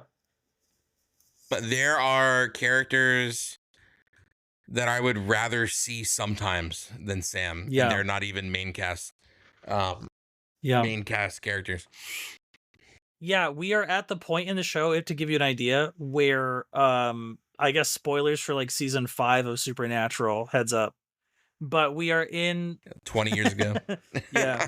We just got to the point of the show, the end of the season, where Lucifer is like back and trying to body snatch Sam. Love that. So did Sam do a little drinky, or you don't have context for that yet? I don't have context for that, or I have forgotten the context for that. Okay. It's okay. You wouldn't forget the context for this because it's so notoriously, hey, don't do this, and he doesn't. So don't worry. I see. You don't even need. It will be burned into your memory. Knowing you, when I see it, I'll know. What the fuck is this? You know? Yeah. Right. And hear me out though. Hear me out. Look, I'm all good for a character like, you know, being annoying in the beginning and really growing on you near the end. Oh, well, sure. Having a little Matt moment, you know, a little growth or whatever. I was gonna say, even people in real life are like that. Yeah. Sure. But even some people just in gotta the grow later seasons, because what? Supernatural had like 8 or 9 seasons, 10 seasons, maybe 12. I think 12. Like kind of a lot of in seasons, every season. It feels like he's told not to do something, and he just does it, and things happen, and things get bad, and things go off the rails, and it's like, LOL, Sam did it again. You know? LOL, Sam did it again is very funny. And Dean does stuff too that's dumb sometimes, but the character that gets written the worst and is also always touted as being the smartest is Sam. Sam is always like, oh, he's so knowledgeable. Oh, brother, if he's so knowledgeable, why is he making these stupid fucking decisions no one would ever do? Because because he's an emotional guy. My ex and I shotgunned this show over like months during COVID. So sure. I got to see this show in a very short amount of time across a lot of episodes at once. And so My frustration, I think the way you're doing it is a smarter way to do it, because the way Sam is written makes you have to turn it off at some point and take a break, Yeah. if that makes sense. Yeah. Yeah. And Yeah. again, There's I'm not definitely an element of needing a coming break for from a show. Sam. I'm Sure. not trying to come for Sam. It's how he's written. I don't think he's I don't think he is a bad character, because depending on who the writer is for the show, he's written okay. But fuck, let me tell you, if whoever's in that writing room, if they get their hands on Sam, it's like you can tell somebody specifically wrote him again. You know what I mean? Does that make sense? Sure. Yeah. Well, tough. I hear you. I get what you're saying. However, I feel like that kind of applies to every character. That if a bad writer shows up and writes a character stupid, they become stupid. But notoriously, it's like there's a cabal going on where it's like they get their hands on Sam and it's stupid time. Sam will notoriously forget he knows something, and that's also pisses me off in the same season. I don't know which season it is, but it's multiple seasons where he knows an information. He took a weed and he knows that information. He knows a singular info. Yeah. And he forgets it. Yeah. It's maddening to me. So your thing about like not seeing numbers in a turn-based strategy game for abilities, that's me for characters forgetting vital information. Sure. Yeah, and again, not to like do this like I always do, but not to. I mean, I'm doing it anyway though. But it's kind of like I've like in like the Boo stuff with Dragon Ball, right after Cell famously. Piccolo's like, how do we fight something that regenerates? And it's like, that's all you've ever done, actually. Yeah. You just fought Cell who regenerated. You yourself are someone that everyone has fought, and you regenerate. They always do that. What do you mean, Piccolo? They all do that, bro. Yeah. Everyone but Frieza regenerated, and guess what? Even he came back with mecha parts, so they all regenerate, actually. It's tough. And so when that happens, it pulls me out. And when it's a 12-season show, I think there's 12, right? Well, so notoriously, I'm talking all this shit. This is just like a hashtag girly upsetty like vent time. I love the show. The show's great. There are I thought it was only 8 or 9, but I could be wrong. It would appear there are goes on forever. 15 seasons. 15 seasons. Yeah, I'm being told Watch it's that 15 show seasons. for 15 seasons? That's right. And my mom has watched all 15 seasons twice.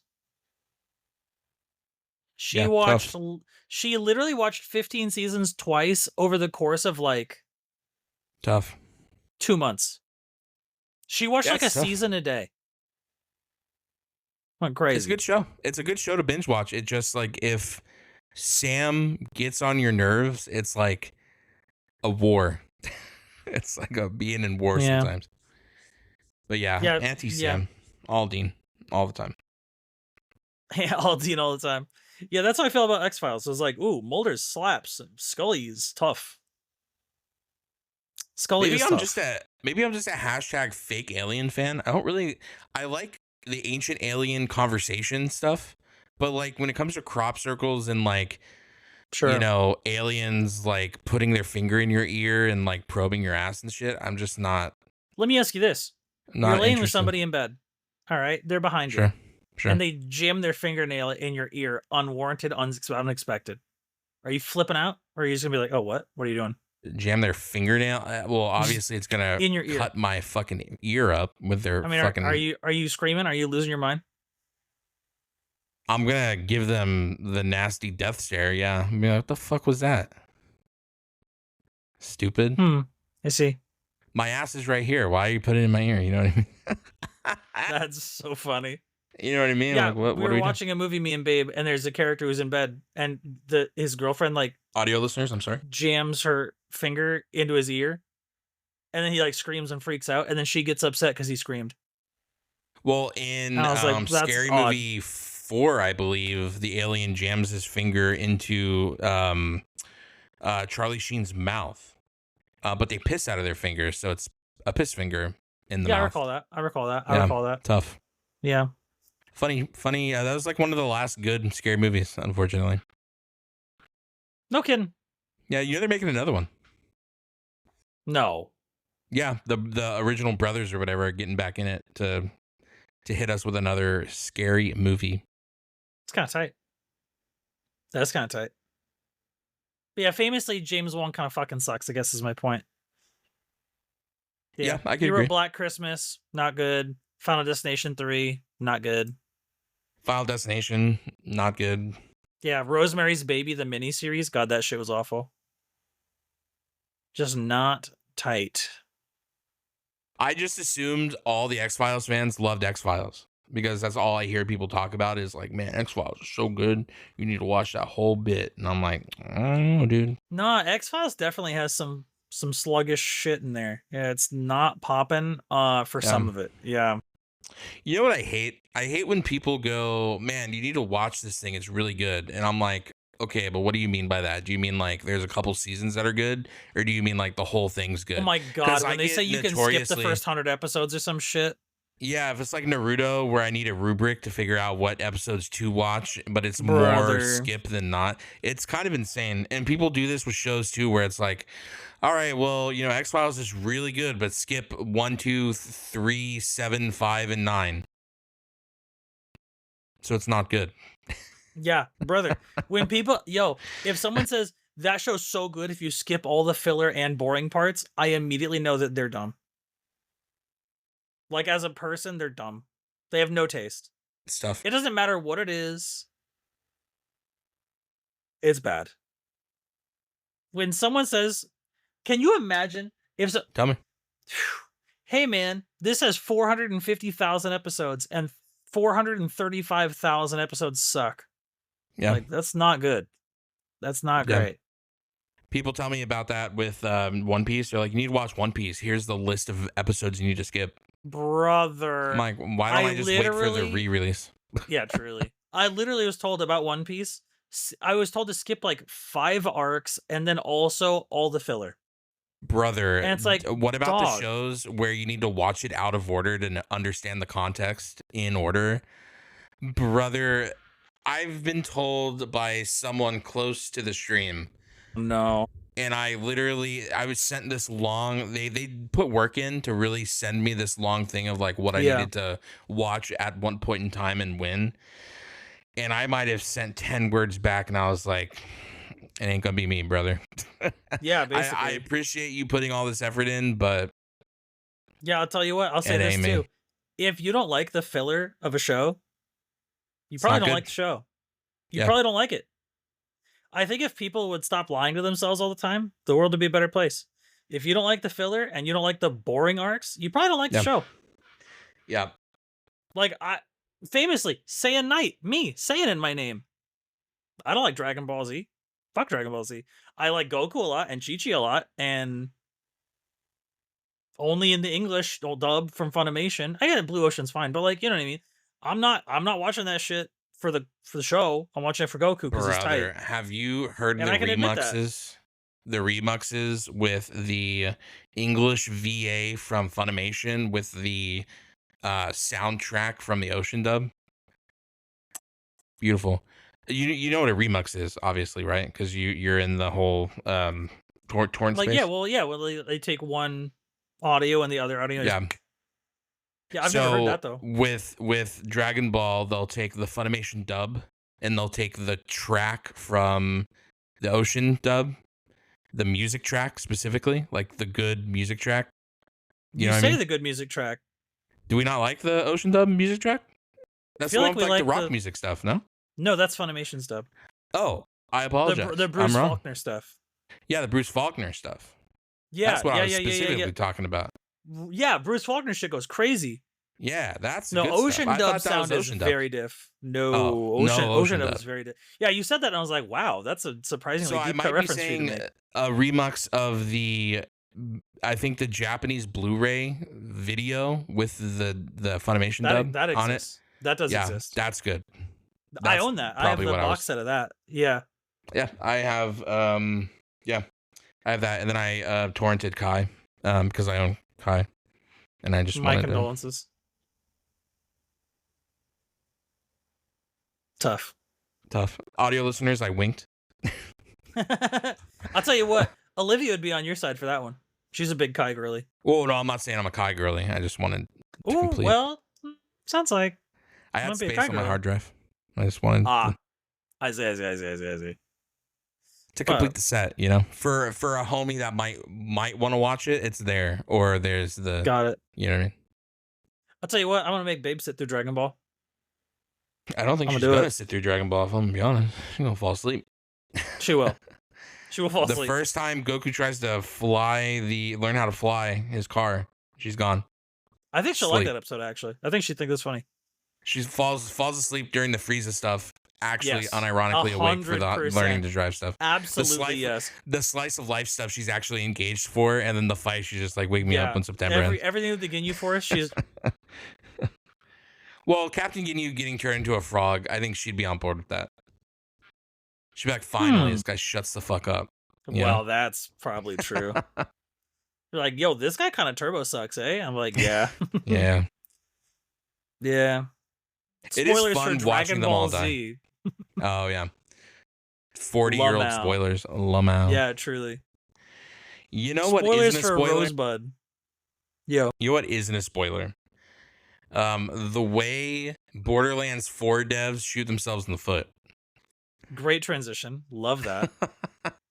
Audio listeners, to be clear, I was doing like a snoring sound and I put my hands together to signify they should be asleep during those scenes, because sleep is usually audially signified with a snore, just for the sake of, I'm not trying to indicate any one thing about any particular person. Snore came through. I didn't even hear it. Oh, perfect. Good. Your noise gate, I think, took it out. Good. Noise gate went crazy. Hell yeah. Yeah, kind of tough. So yeah, Borderlands 4, eh? Yeah, you had to tell me about Dave Blazinski or whatever. So what did he do? Dave Kozłowski or whatever his name is. Yes. You're right, Dave Blazinski? What happened to him? What a name. Is that his name? Bless. Wait, Cliff Blazinski? Dave Cliff Burton? Cliff. I don't know. Cliffy B, it's fine. I forget. Anyway, he was a dickhead. So, tell me about this Borderlands 4 stuff. Apparently, some guide. So if you remember correctly, we watched together on stream, a rare occurrence, the Into the Borderlands kind of trailer and also sneak peek into systems and whatnot for B4. We did. Where I famously unjustly said the bars looked a little too simple, and then playing through Borderlands 1 and 2, I'm like, oh, they actually are just the same bars. They're literally the same bar. And I might feel maybe they could have done more with it. I might actually have an upgraded opinion on that, but regardless, I think maybe they could do more. Okay. You know? Okay. I do like the simple style, don't get me wrong. And when you said it at the time, I was kind of confused because I was like, maybe I'm wrong. I wanted to wait till we played Borderlands again. But I was like, I feel like this is like Borderlands. This is the most Borderlands thing of this whole thing is like. It is actually, yeah. It's iconically Borderlands. Yeah, it's iconically Borderlands. So they did, you know, the lead dev, whatever his name is, Kozłowski John or fucking Joe Rogan, I don't know what his name is. He did a thing that the Blizzard devs did back in the Diablo Immortal days. They had, unfortunately... Were there women in the office? Well, no, he's not canceled. He didn't drink any breast milk, but he had his own... What, they don't have phones moment? Oh, I misunderstood the Blizzard reference. Got it. Yes. There's so many. I understand how you can misunderstand. Yeah. Unfortunately, when we watched that video, remember the part where he was like, so we don't have any pricing information yet, Lamau, but we'll know more in time. He didn't want to answer that question. Are you about to tell me Borderlands 4 is $100? No, it's $80 and people are shitting themselves for it. And you might be thinking, that's a weird thing to shit yourself for. Yeah. All games right now are $80 anyway. So why are we shitting it? Like this is a game where people are going to put multiple hundreds of hours into. Why are people bitching about this? Well, Weird. I do have some takes about this. We famously said we didn't want to have that conversation until more exploration. It's crazy because I'm about to agree with you. It's the crazy part. In this random situation, I kind of agree. Dumb to be mad about, but hear me out. It gets worse. He goes, real fans will buy it. he did the thing where you could have just shut up and not say anything, and he had to go, it's okay. If you're mad about $80, the real fans will buy it. And I'm like, brother, it was good. You didn't have to say anything, and then you said something. So now people are shitting themselves because he said, just pay $80, El Bozo. Now, hear me out. I don't think he's wrong. Can I say that I think that's a tight thing he did? That's really funny. I don't think he's wrong. You know why? No, he's right. Because GTA is going to come out to be like $120. All the games currently are coming out to $79, $80. Why would 2K not put... And people, I think, forget, Gearbox isn't the publisher. 2K is. 2K notoriously is the one raising prices for all these games. Yeah, Gearbox is unrelated to that. Unrelated. Nothing to do with it at all. And all the other games. Anyway, I thought it was fucking comedy. And then I in my brain, I went back to our chat and I'm like, in this random instance, I kind of agree with Beau. Yeah. Now, I don't agree with all the points of the convo, but Sure. I do agree in this singular point, people shitting themselves about this is dumb as fuck. Yeah. It's dumb. You're paying to complain. the same people that are complaining about a Borderlands game being $80 are the same people that will spend $100 on COD for a skin. Yeah. Yeah. Fucking brain dead. Fucking brain dead bitches. Anyway, I saw this and I had to talk. I thought we need to talk about this on pod because we've been avoiding this conversation for so long. And this just broke. This is news as of a couple days ago, if not literally in the last 72 hours. So,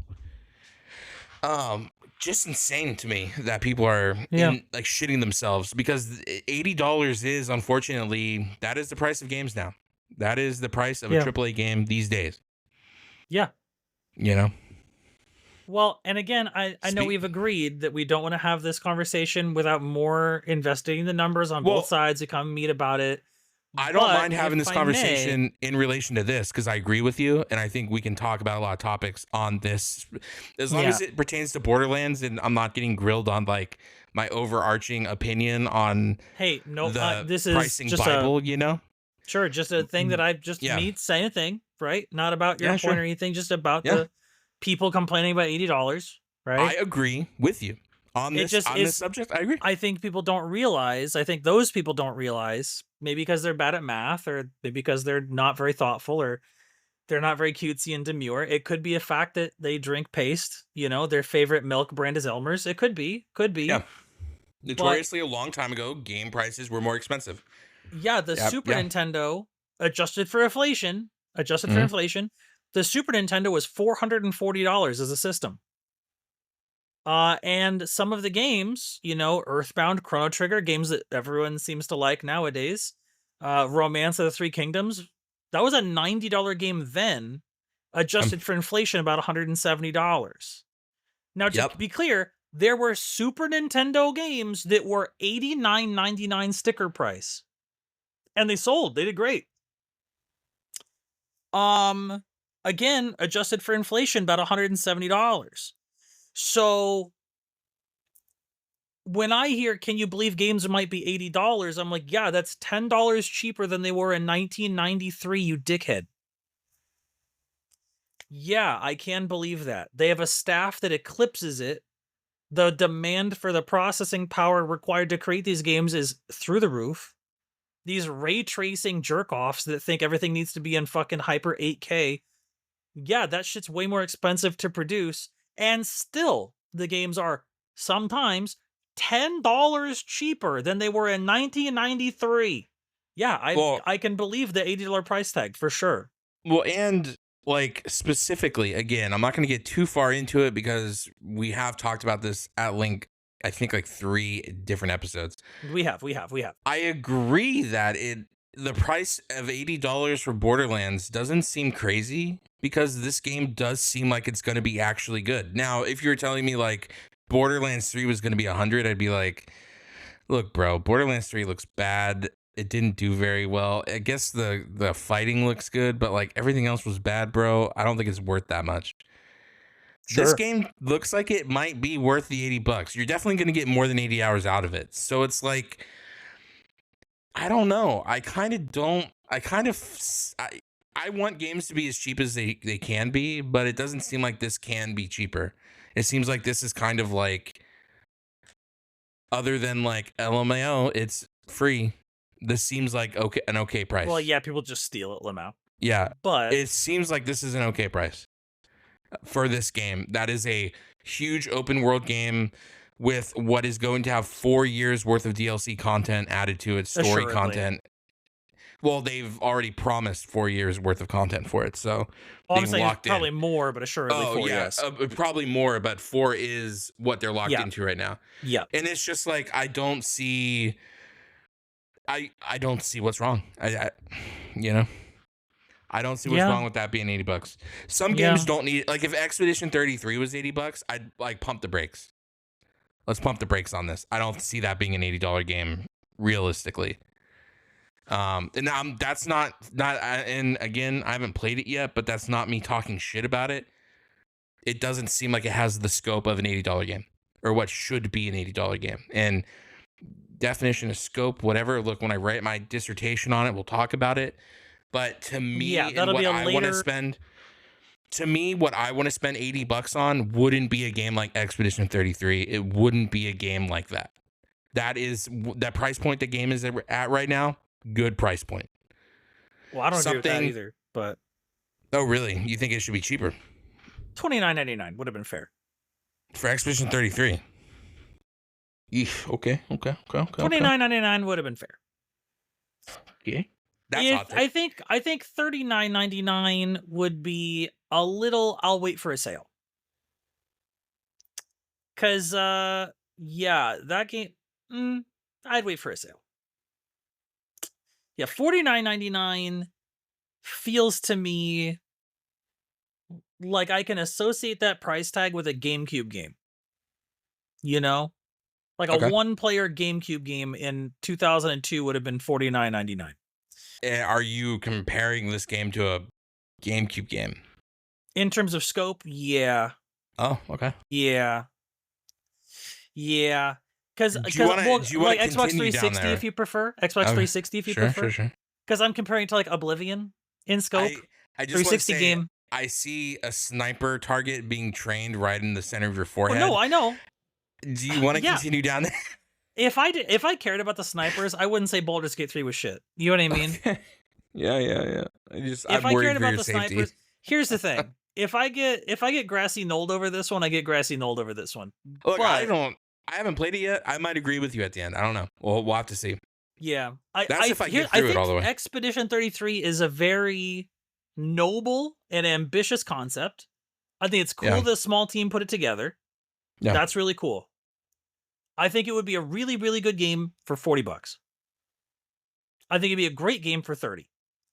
For 50, I hope the DLC is free. Well, notoriously, when it released, didn't they release it for $33? Because I see keys for it for $33 Yeah, So I it came out believe on sale people- for 33, and I think that price was fine. as like Good a price. marketing scheme. Yeah, it Yeah, seems good like a good price. price. Yeah. So And it's I'll like tell you $3 what- more than people on the team. So Yeah, Making their money back. True. Yeah, true. But I'll tell you what. yeah, I'm reminded famously that Stardew Valley did quite well, and that's one fucking guy. Now that's a Sure. very different project, of course, in terms of like an early access development project. Yeah, no, Stardew's bad not early, project. Alexis. was early access when it released, I believe. Oh, No, well, sure, probably. Yeah. I Well, believe that. what I'm saying is But- it wasn't just a fully finished game dropped. That's probably true. I think that's true. Yeah. Yes. I But don't. what I'm remember it being saying that. is, one guy can make a game. You know what I'm saying? Depending one guy on the can make scope, a yeah. game. Sure. And I don't know that there's a direct correlation, like a 30-person team should be 30 times bigger. Obviously, that's stupid. That's not how that math works. But I do think 30 motherfuckers and you couldn't get someone to test play that game, eh? Okay. Well, it's fine. It's fine. Like, you didn't have someone in the office to tell you that maybe this should be a little diff? Okay, that's fine. It's tough when every company known to man outsources their shit to fucking like Japan or China or fucking Sure. Korea or whatever. Sure. It's insane to me. And this is like just corporate everywhere. Because if you could imagine, we had the same problem in my last job. If you Well, could interesting. imagine, product development fucking sucks everywhere. Because I notoriously would ask our programmers like, "Hey man, I asked for this customer service module update. Do we not have a test environment to test this real quick to make sure you didn't just fuck up my whole day's work?" And he's like, "No, we just shoot it live." I'm like, Wow. so we're making live edits to like EDI processes and like shit live Yeah. in real time. So Yeah. my department could go down at any time because they pushed an update and it destroyed everything. So like I think in general people have forgotten how to do this task of Yeah. test things before it's released. Well, I'll You know tell what I you mean? what. It's like a lost art.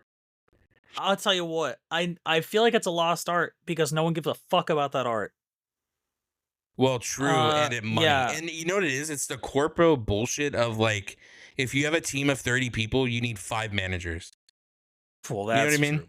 But Because this is like Bethesda's issue. You know what I mean? Like it's actually been talked about in by the company and by the people who work in the company, like leaked and like proven, like they work there, that Bethesda is slow because the up creep you have to do for information to finally get back to the person making the Yeah. decision takes so fucking long that it took Really long a time. week for the person who needs to make the decision to finally hear it.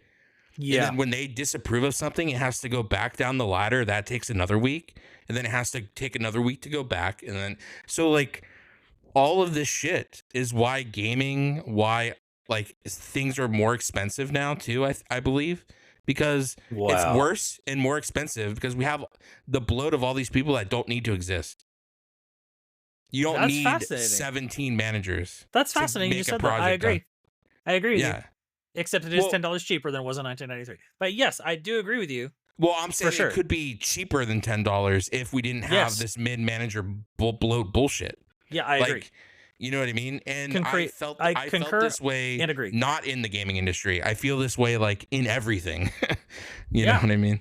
Well, yeah. It's like you need a team lead, then you need the team lead's team lead, then you need the manager. It's like, can we just get rid of the 2 team leads? I don't know. Yes. Do we Concur. need them? No. Yeah, You know what it I mean? really does feel that way. And Yeah. you know, even more frustratingly, hear me out. Tell me. We can blame Corpo all we want.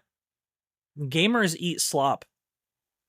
Oh, it's the gamer's fault for sure. Yeah. Yeah. Like, For example, let's say Cyberpunk comes out and it's an Good example. I unfucking was gonna playable use it. bullshit mess. yeah. If that game immediately died and no one played it and no one purchased it because they were like, hey, this company sucks and they don't give a fuck about anything, companies wouldn't do that shit anymore. And instead, people are like, oh, they patched it, we can play. And then they adjusted their dick to be a larger mechanical dick or whatever. And then they sold a bunch of copies and CD Projekt Red made out like bandits because they didn't need to make a good game. They didn't even need to make a functional game. They needed to make a game where you can adjust your dick, ha ha hee hee, and put Keanu Reeves in it. And it didn't matter how bad it was for the first 2 months or whatever.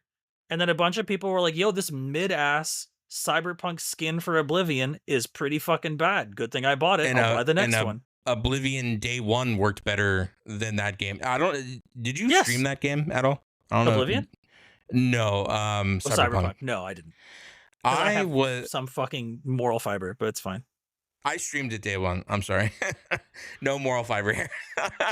He's talking about me, Chad. He's talking about You're me. doing great. You're doing great. You're doing great. You surely you got that as a review copy that you didn't pay for. I paid for it. Ooh, tough. I paid for it. It was tough and it didn't work at all on release. Like simple things like you know how unsettling it is for a mirror to break in a game and you to look into the void of nothing? It's kind of insane. And that was happening and crashing and unplayable on stream and off stream. Yeah. For a Yeah. long time. But it also reminds me of another game that did this and lied to the players and did like a 180. And I What, No feel like Man's? I'm okay. One more time. No Man's Sky? Yeah, No Man's Sky. Sorry, I heard No Man's, and then the Sky part got cut off. Hmm. I didn't hear the Yeah, No Man's Sky? man's Sky. Yeah, no, they notoriously lied to players completely. Sure. People bought millions of copies of it. It's a little different with them because they had a contract with Sony, so they had to do this shit and make it better, or else they'd Sure. probably get sued. So, it makes me wonder. Everyone keeps saying that the company is such a great company because they stayed and worked on it. I wonder if they didn't have that Sony contract, if that cut and run would have been like immediate. You know what I mean? If that cash grab would have been like, bye guys. Yeah, they would have, for sure. Yeah. Without legal obligation, I'm certain they would have. So, I'm not saying that they're great or anything, but the fact they stuck around and added more content than the game ever should have had to begin with, and the way they did it, and they came out and did a documentary about it, tight. And I think what CD Projekt Red did was tight. But here's my thing, and I think you might agree. Could we just skip the part where the game comes out bad and you just make a good game? Well, yeah. And again, I don't know if you're familiar. I'm sure you are. But for, the homies listening right now that maybe aren't familiar, it used to be a profession you would have with a paycheck where you'd go into the office and test the game in a closed environment to make sure shit worked. And you had to, it was a test group. It was like a group, an environment game tester was like a bunch of individual people that had to do that job. And now, because a bunch of slack-jawed glue drinkers are trying to just like have the game on day one, pre-order, buy the things right out, what's happening is that job doesn't exist anymore. And games like Cyberpunk get to drop and just be unfunctional for 2 months, and no one cares because they already made $40 million and they can just fix it in post, and everyone's just like, yay! It's insane? And I don't know how you feel about this. Maybe I'll gauge your opinion on it. Ian Hazzikostas, notoriously the lead game designer of World of Warcraft. Yeah. He came out in a interview and was talking about recently WoW's patches have been releasing very buggy and very like broken and messy. And he's like talking about it, and he's like, we have this player test realm people play on, and they send us bugs and stuff, and we have a spreadsheet of live bugs. I forget the term they called it, but there's bugs they will ship with the patch knowing they're there, and then there's bugs they squash beforehand. Yeah. And he's like, we always aim to have 0 bugs in our patches. And I'm like, then why do you have a whole column in your spreadsheet of the bug is going to release on patch day? Well, now, I understand like an MMO is a little different than a regular game in that like it's a live event always, and so you're always going to have like that little thing of like stuff breaks sometimes. But it's like if this quest line is a major quest line in the artery of the game and you're releasing it broken, why don't we just push the patch back a week? Like, why are we... Well, yeah. Just fucking fix it, bro. Right. So I think also other game companies are probably doing this thing too, where they have this like... They just know they're going to ship with this bug, Lamal, I guess. And it just like they know about it and they'll fix it eventually, maybe. Yeah. And that kind of pisses me off. That kind of should piss people off. It's fundamentally bad. Yeah. And I get why, at least they're tracking it, I guess. But I don't know. Very tough. Very tough. And again, I'll say this, and I don't mean to be that guy that's like always bring up the Super Nintendo, but like. No, go ahead. Physical media games on systems that can't connect to the internet had to work. Yeah. Because if they didn't, no one would buy them after it became common knowledge that the game doesn't work. And I believe sometimes games had like patches for them. Somehow you would make them happen or something, right? Like didn't games before a central server or whatever have like patch cards or whatever, or patch on like discs? The Super Nintendo and shit? No. Hell no. No, if you buy a Super Nintendo game that just doesn't work, that game sucks and you throw it away and it doesn't work. I guess I'm more thinking of like old PC games or like console games that weren't cartridge games, like disc games. I feel like had some type of. I don't know about the PlayStation 1, 2. I couldn't say. GameCube definitely didn't have that. Well, you're so right about like PlayStation and PlayStation 2 and like Xbox games just not having many issues, because like Yeah, they just worked. I don't remember needing a day one patch for my fucking Ratchet and Clank 1 to work. You know what I mean? Yeah, I plugged You know? I plugged a little, Banjo-Kazooie cart in my N64, and guess what? Yeah. I'm playing Banjo-Kazooie. Shit was great. I do miss those And days for sure.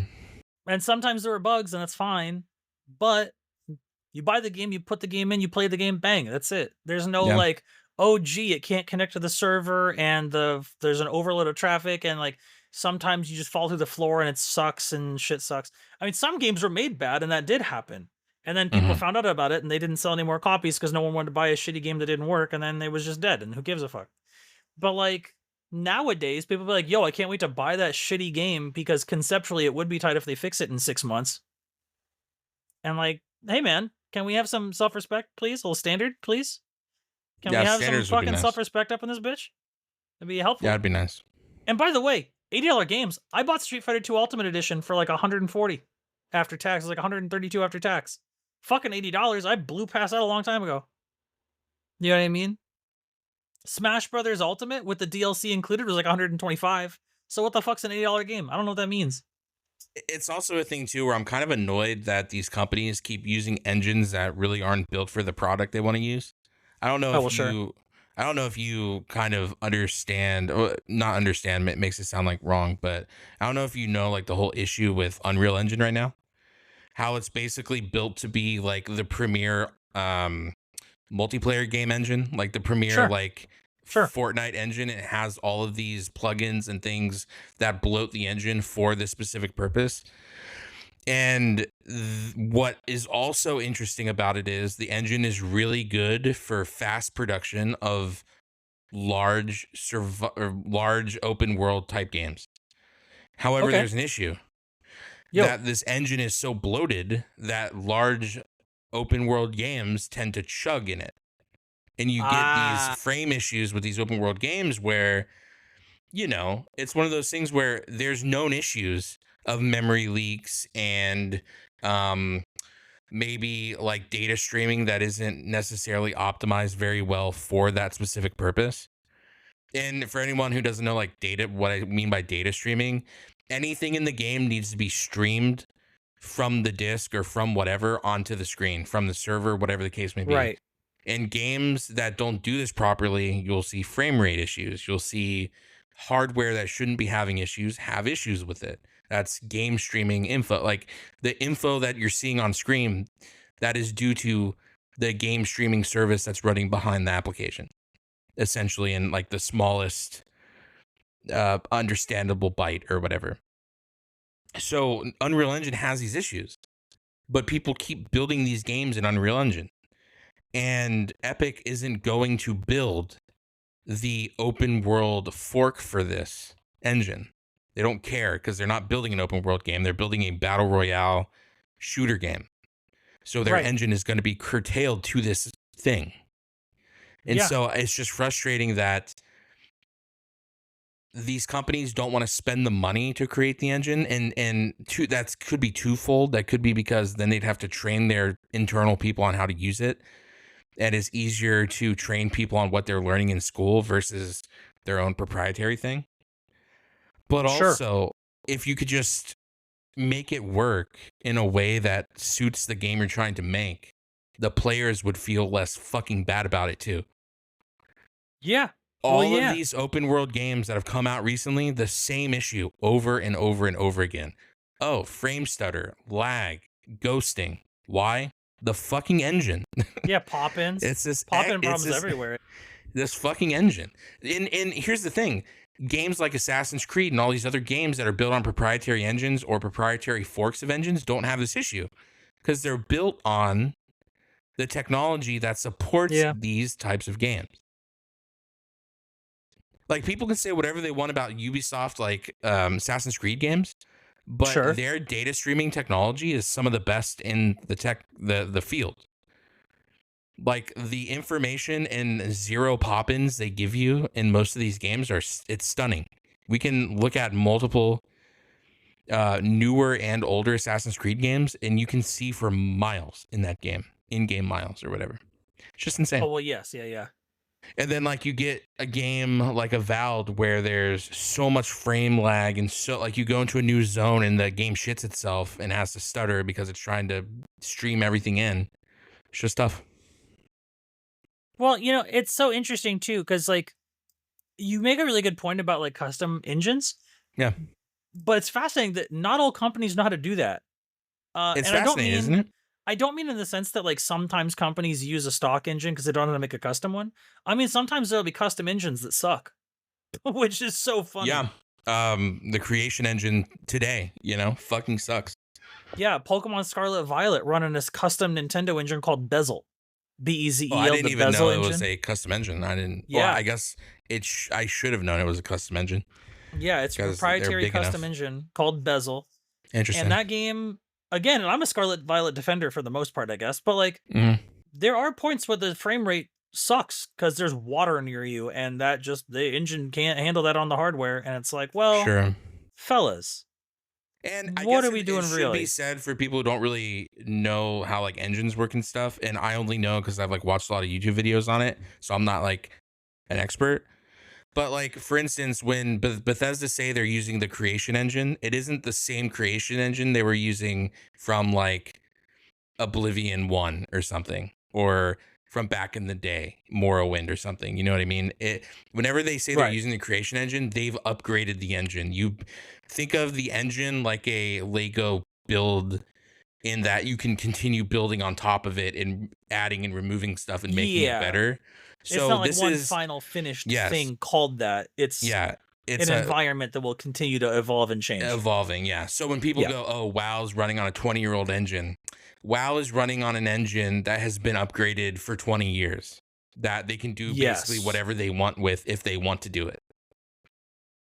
There is always going to be the technology needs to catch up to what they can do, but technically speaking, you can always upgrade an engine if you want to, if it makes sense Well, monetarily, I'll tell you what, if I it's feel like yours. maybe there's a separate layer of abstraction here that we're not accounting for. Sure. I would imagine most individuals don't know what a game engine is in the first place, let alone that Yeah, they I can. don't change. Sure. So, like, for the sake of homies that might be listening and they are hearing this term engine, they're like, that's a good clarification, but also what the fuck's an engine? True. Yeah, I might have Um, not gone a layer deep enough on that. yeah. So the way like when you open a program on your computer, right? Your computer is running on Windows, right? You have a Windows operating system, and the Windows operating system tells your computer what to do with all your programs and shit. So if you go download a program right now from most websites, it'll be like, do you want the Mac version or the Windows version, right? Because your operating system changes what those programs need to do to function. So like fundamentally, it's not just like a cosmetic difference, but like a Windows program and the same program for an Apple computer, on the back end, the coding in those programs is different to accommodate that like environment with which they are operating. And video games are very similar in that the console that you're playing on or the PC environment you're trying to play in affect what that game needs to be from a coding side to like work. And an engine is just a program that will run the game like a file. So if you like open what's a very common like MS Paint and then you save a picture, like you'd write a draw like a little fucking, stick figure man and you save him, you can't do anything with that picture unless you have a program that opens pictures, right? So in the same way, you could write a GameCube game or an N64 game or a Switch game, but that game won't do anything unless you open it with a program that can run Switch That games or file. Yeah. whatever. So the engine in this instance is the program that will take that game file and actually like run it and make it do a thing. And certain programs are made better for certain functions. Like an open world game has to have a lot of things on the screen at the same time. A lot of So it has to data streaming, a lot of, right. that's why a lot of open world games as well, just to tag on to that, the graphical Yeah. fidelity of those games usually are a lot less than maybe like an Arkham Right. City, Arkham Knight, where it's built in built-in lighting, built-in graphics, smaller world play Right. spaces.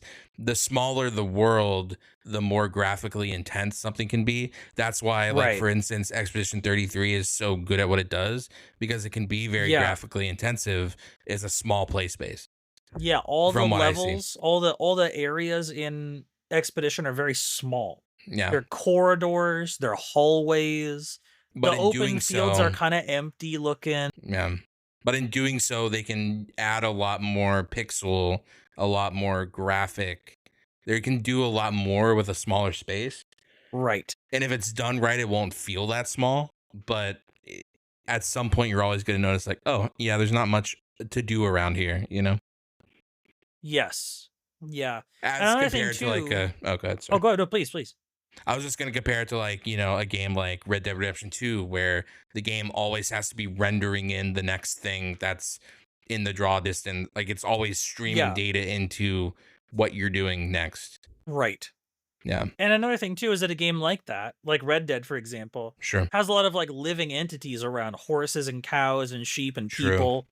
Yeah. And it has a lot of like entities us to put in the world as props, like trees or rocks, little bits of Scheduling. gravel, right?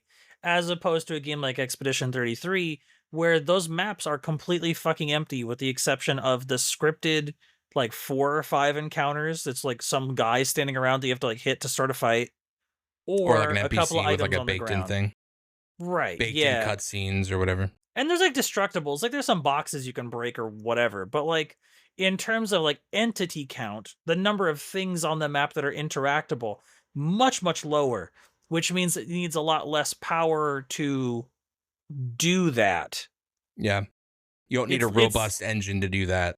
Or right. you need an engine that's good at doing that thing. Yeah. It's like, if I ask a person to carry 50 stuffed animals, they need more arms. You know what I mean? Just like by the structure of a human body, carrying 50 big stuffed animals would be very tough because you just can't hold it all.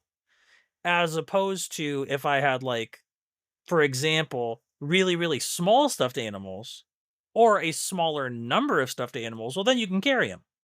You can carry a lot of really baby stuffed animals, or you can carry, a smaller, like one really big one. Yeah. And you know what's interesting too? Speaking about this, um, Star Citizen's kind of a meme, but they do have a really cool technology right now where I don't know if you've heard of their like server meshing technology. I have not. Probably not. Yeah. Where it's one procedurally generated world, one full world, and you will seamlessly transition into different servers, and that helps them with their server load. But it's Oh, like interesting. seamless. It's like you don't even know you're transitioning through this mesh. It's really That's so cool. fascinating. Yeah, Yeah, I love because that. like I don't know if you've really looked into it, but like Star Citizen has this everything is always there, right? So if you go up into space, you're not hitting a cutscene baked in to go up into space.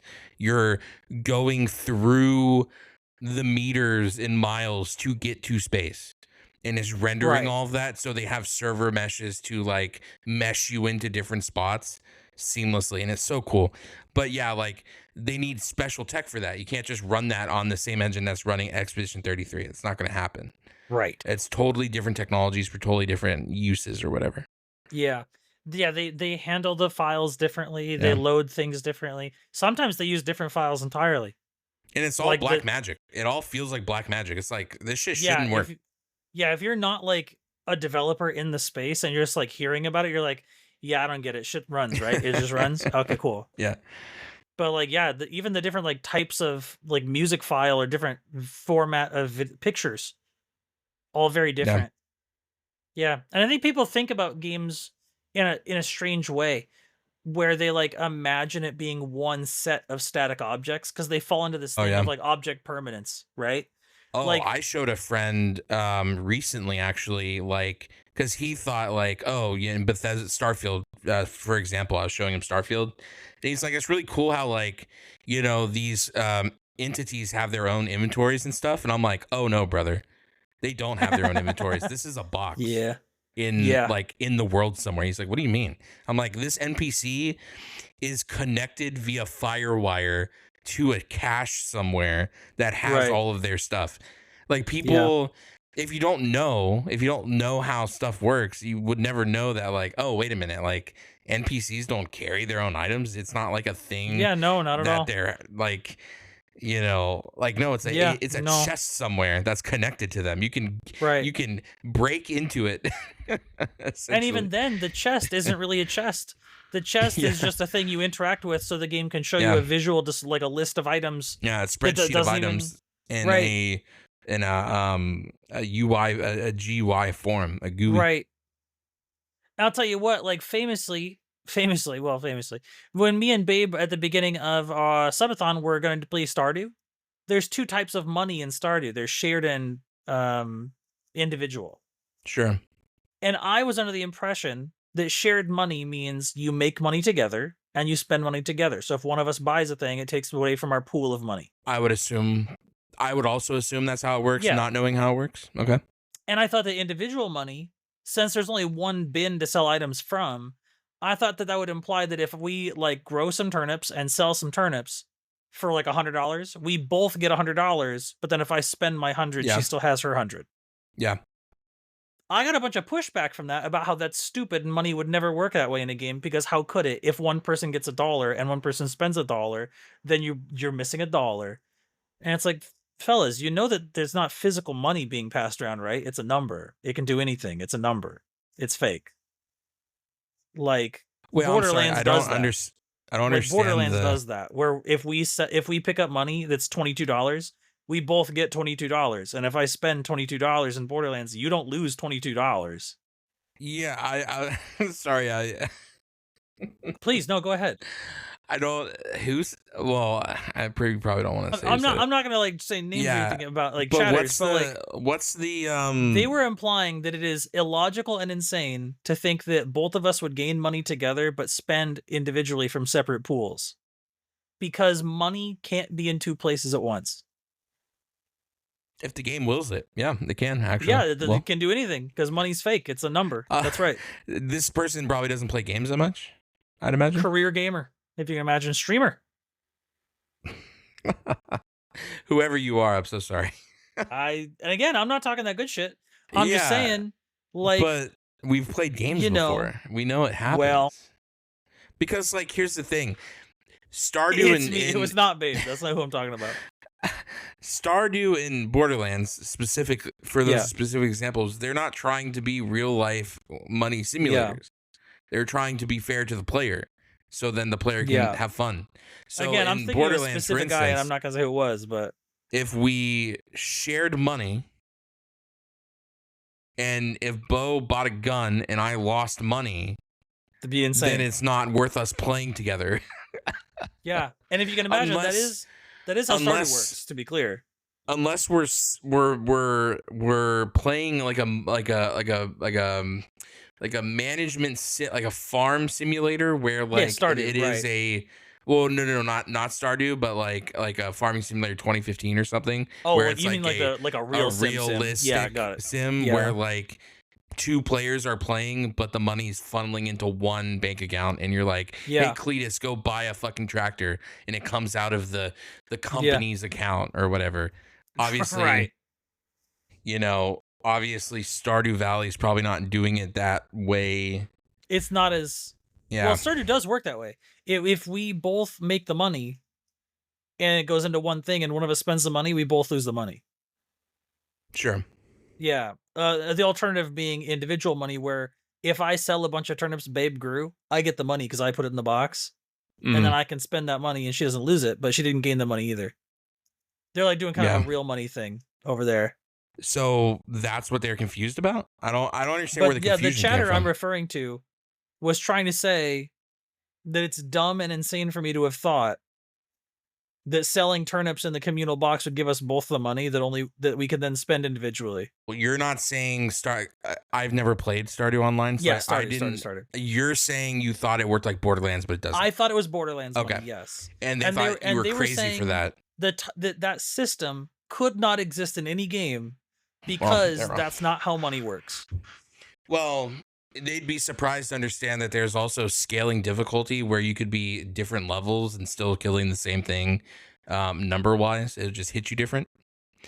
In the Yeah, back end, yeah, like it true, true, true, all true. handles differently in the back end. Yeah, Yeah, it's just numbers, baby. it's just numbers. Yeah, that's kind It's of all funny just actually. numbers. Yeah, and Um, again, I guess I could understand where this person's coming from. If you've never played a game that does that, it might be a little shocking. To be yeah, like, oh, sure. weird. You share like in Borderlands specifically. If I pick up $4, you have randomly gained 4 funny money dollars. Yes. And then when you And spend so money, I yeah, don't lose any. no. But we gain the money together. Same with Iridium, you know? Same with like I think like other co-op games do this too. That's kind of funny.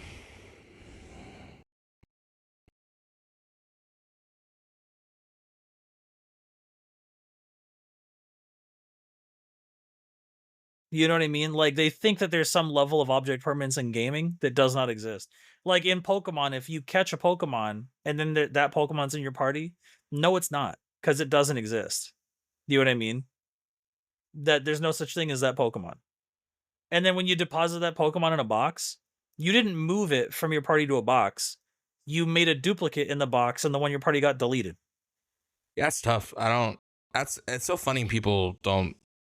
It kind of reminds me of like when people go like, this really took me out of the game because it would never happen in real life. I'm like, brother.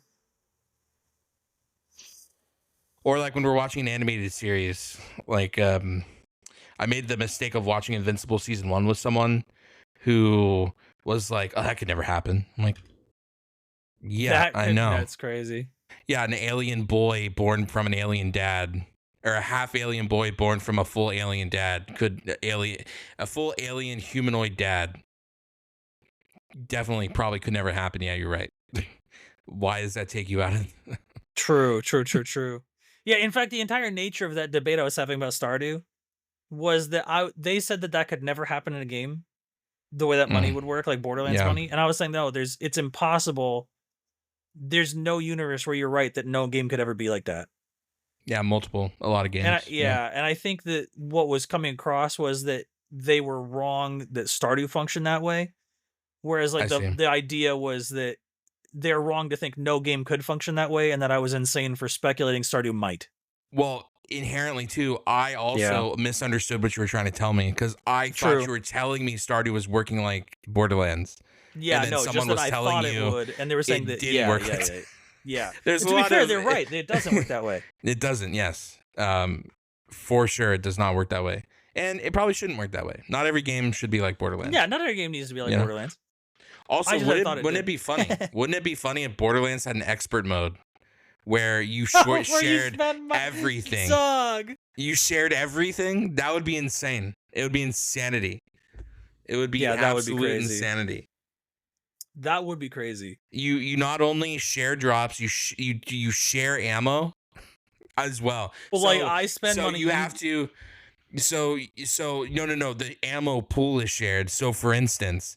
Yeah, if you're running snipers, I need to not. Yeah, I have to like run another gun. It'd be funny. If we have 10 ammo for a gun and you spend 5, then I only have 5. That'd be crazy. So then you'd have to have people like using separate ammos all the time, maining separate ammos. That'd be hilarious. That would be really fun. I wonder if they're gonna introduce in 4 like resistance to certain ammo. Oh, interesting. Like some enemies take less shotgun damage, or some enemies take less pistol damage. I feel like they couldn't, because almost everything would resist pistols, right? Do they already do that a little bit? Because don't like in 2 they introduce like how corrosive does more damage to bots. Elements, yeah, but not bullet type.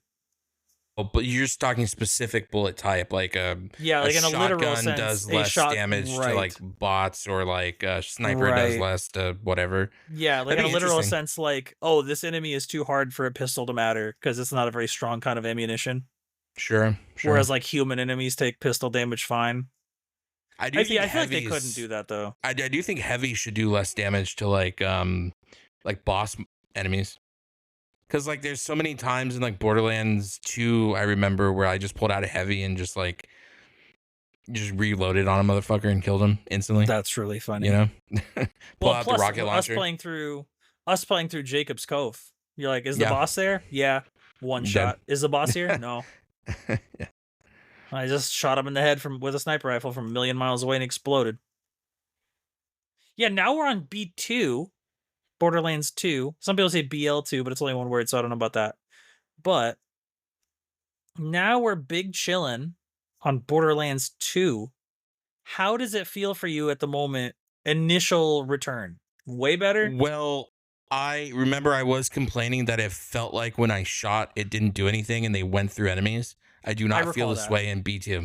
It is a B1 problem. I don't know if it's a multiplayer problem or if it's just how the enhanced Game of the Year edition feels, but Yes. something feels wrong to be player 2. I don't know. Again, I don't know if it's specifically a multiplayer problem or if it's a netcode thing or how the game Right. feels.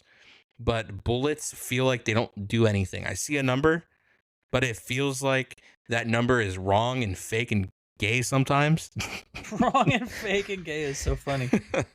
And it is giving me the wrong input or just like I'll have to show you some things in VOD if you haven't seen them already, but it's like Okay. bullets will go through an enemy. I'll see it physically go through the enemy, do no damage. Yeah. Yeah, I guess that would be a netcode thing, eh? Something's wrong with it, but B2 feels the total opposite. It feels good. Hmm. It feels like we're back in. It feels like the Borderlands I remember and feels less annoying for me. Interesting.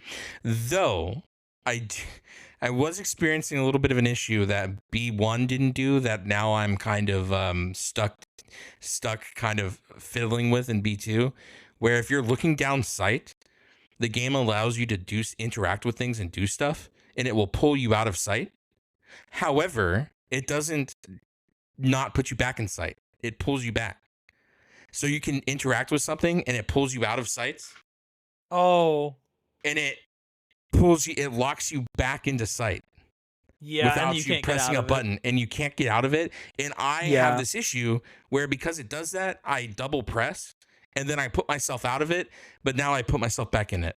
And this wasn't happening in B1, which I think that's better how it works in B1. I don't like that happening in B2. I think that's a bad change. Yeah. At least putting 40 hours into B1, bad change. I will say B2 looks nicer in terms of the types of locations. I feel like the B2 doesn't necessarily look better in terms of the textures in those locations. You know what I mean? Yeah. Oh, you feel like B1 looks better? I think the diversity of landscape in 2 is a lot better. I think the quality of the textures in those landscapes is better in 1, yeah. But we were playing Borderlands 1 Game of the Year edition, re-enhanced, whatever. If we were playing the original on an Xbox, I probably wouldn't think that. Yeah, when did the Game of the Year enhanced edition come out? I have to look at the release date. I couldn't say. I don't remember. 2018 maybe? I don't know. I wouldn't even be able to say. I mean, the original Game of the Year edition, there was a Game of the Year edition on the Xbox 360, but I think the Steam Game of the Year edition enhanced is like a different thing. Yeah, it's a different version. Yeah. So I couldn't really say, but yeah, it's interesting. I don't feel that way, but maybe I need to directly compare the two. Like load up the game, then load up B2 right after and kind of give it a look. Yeah. It's, and we installed that thing that was like the super mega ultra HD upgrade whatever pack. I don't know if I'm vibing on that. I don't know if I really see that. I don't know if it's just not turned on. I don't know what it's doing. It doesn't seem like it's doing anything though. Yeah, it seemed like it looked the same before and after on the main menu, and then it was it was installed before we started. So I don't have like I don't have the side by side. So I think what it is, I could be wrong. I think it might only be for character models. Like NPC character models. Oh, not the environment. Because I do notice a fidelity increase in like what I'm looking at as far as NPCs go. Nothing else looks like it's changed. But again, I need to like Google what that actually does because Hmm. it seems like something's up. It seems like either it's not, if it is supposed to be like a world changing thing, like every texture is upgraded to HD. What's happening is not every texture is upgraded to HD. I can tell you that. Right. It looks base. Yeah. I'm So not I blown don't away by that. know. I don't know what's happening there, but it seems like something. I feel like what happens is I'm gonna have to go into an INI file and change something, and that's Sure. gonna make me a little pissy. But if I have to go in and change something so it enables the HD model, I guess whatever. But it doesn't seem like whatever that is. I mean, it's a free download, so it's not like it's whatever. Maybe that's why it's Yeah. like not turned on in the Steam store so people can download it. Maybe it just doesn't do anything. I don't know. But That's really yeah, maybe it's baked into the main game. it Maybe could be. this It could be. Yeah. yeah. I'd have to Google it. I don't really know. I just saw anytime I see like free HD upgrade, I just download it. Why not? I mean, it did download 8 gigs of something though. Something was 8 gigs that it downloaded. So I imagine it's something, right? Well, someone is I mean, I did a quick cursory Google for audio listeners. I hit the Google machine. Someone's saying they think all it did is sharpen the outlines of things like an anti-aliasing change. 8 gigs of anti. And yeah, that No seems like it's shot. too big for that to be right. And then the OP was like, maybe I just didn't notice because there's a small difference. It could be. I mean, Borderlands 2 looked fine. Like it doesn't look like a bad game, right? Like Borderlands 2 just looks okay. Like I say looks okay, but I mean, product of time, whatever. Yeah, there's no way Yeah. 8 gig you downloaded 8 gigs of anti-aliasing. Fuck my ass if that's Yeah, I wouldn't even know what that means. like what did you it Uh can't it had wait, so does it mean that you download like they don't have anti-aliasing built into the game, so they had textures oh, anti-aliased downloaded? So they're like okay, you dug a little deeper, tell me, hit me. takes 9 gigabytes, does nothing on 1080 or higher, only worth installing unless you play on low res. Huh? So I guess it makes the like low res shitty low images look nicer. And then the closer you get to being like 1080 1440, like the less noticeable it is because they're already a good quality. Well, I guess back in the day they needed that.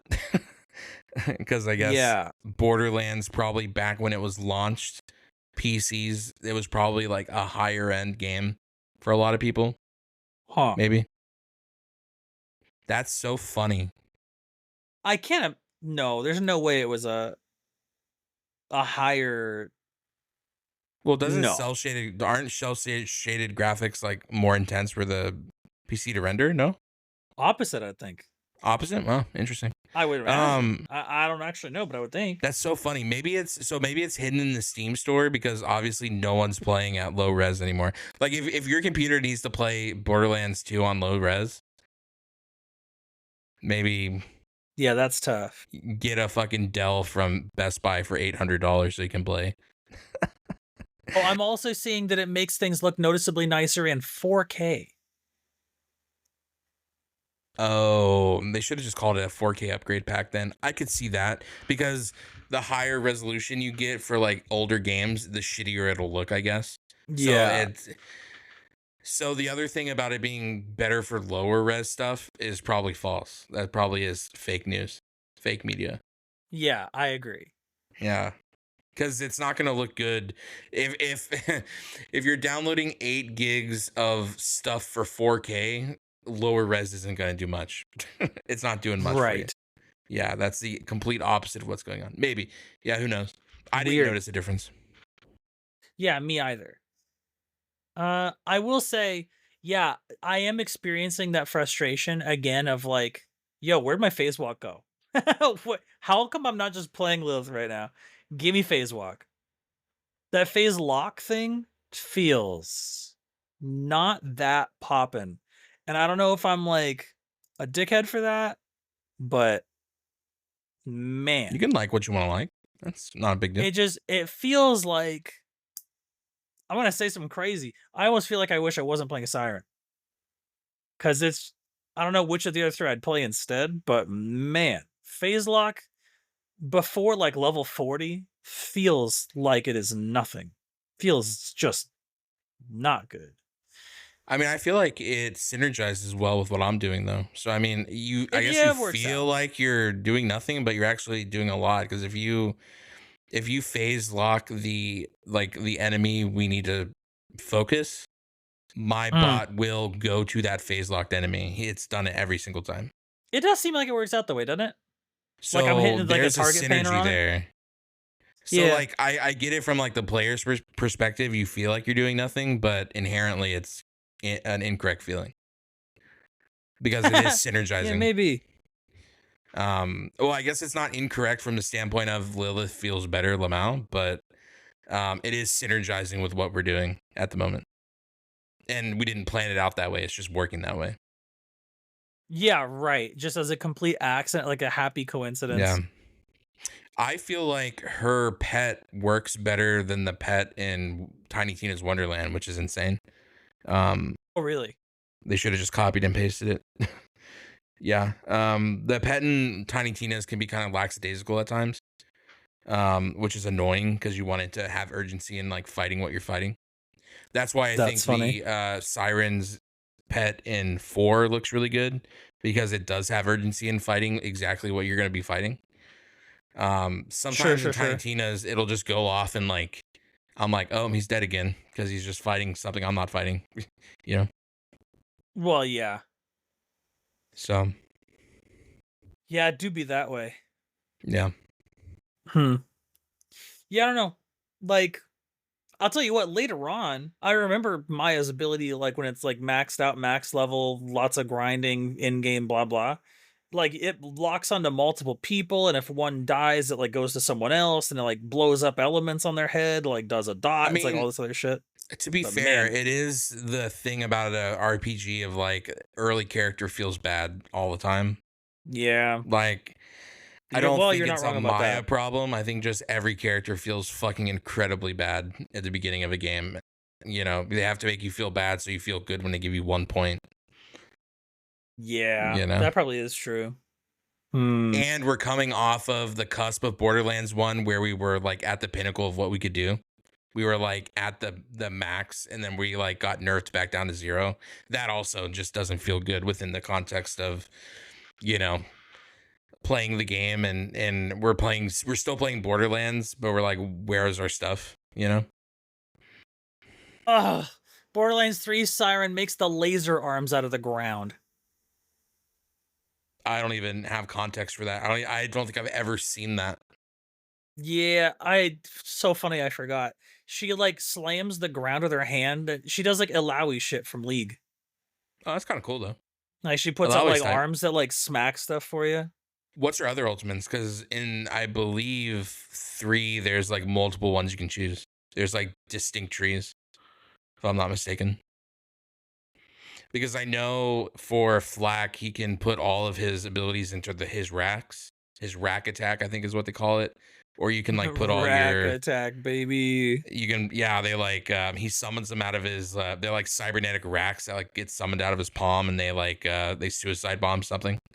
You like shoot him at something. Um and I think he has like a pet as well. Yeah, he has a pet. Maybe I'm wrong. Maybe every tree just upgrades one of the abilities, the core abilities. I'm not sure.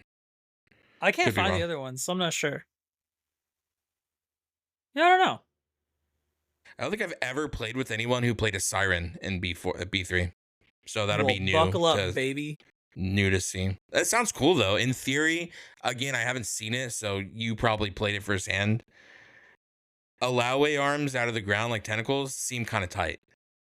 I feel like I blocked it out of my mind on purpose at some point. I already can tell what probably happened. I bet I summoned a bunch of hand thingies and then the enemies walked away from them and I got mad. Probably have to kite them into them, maybe. Yeah. I don't know how the Interesting. kiting would work in multiplayer. You'd have to both stand next to the hands?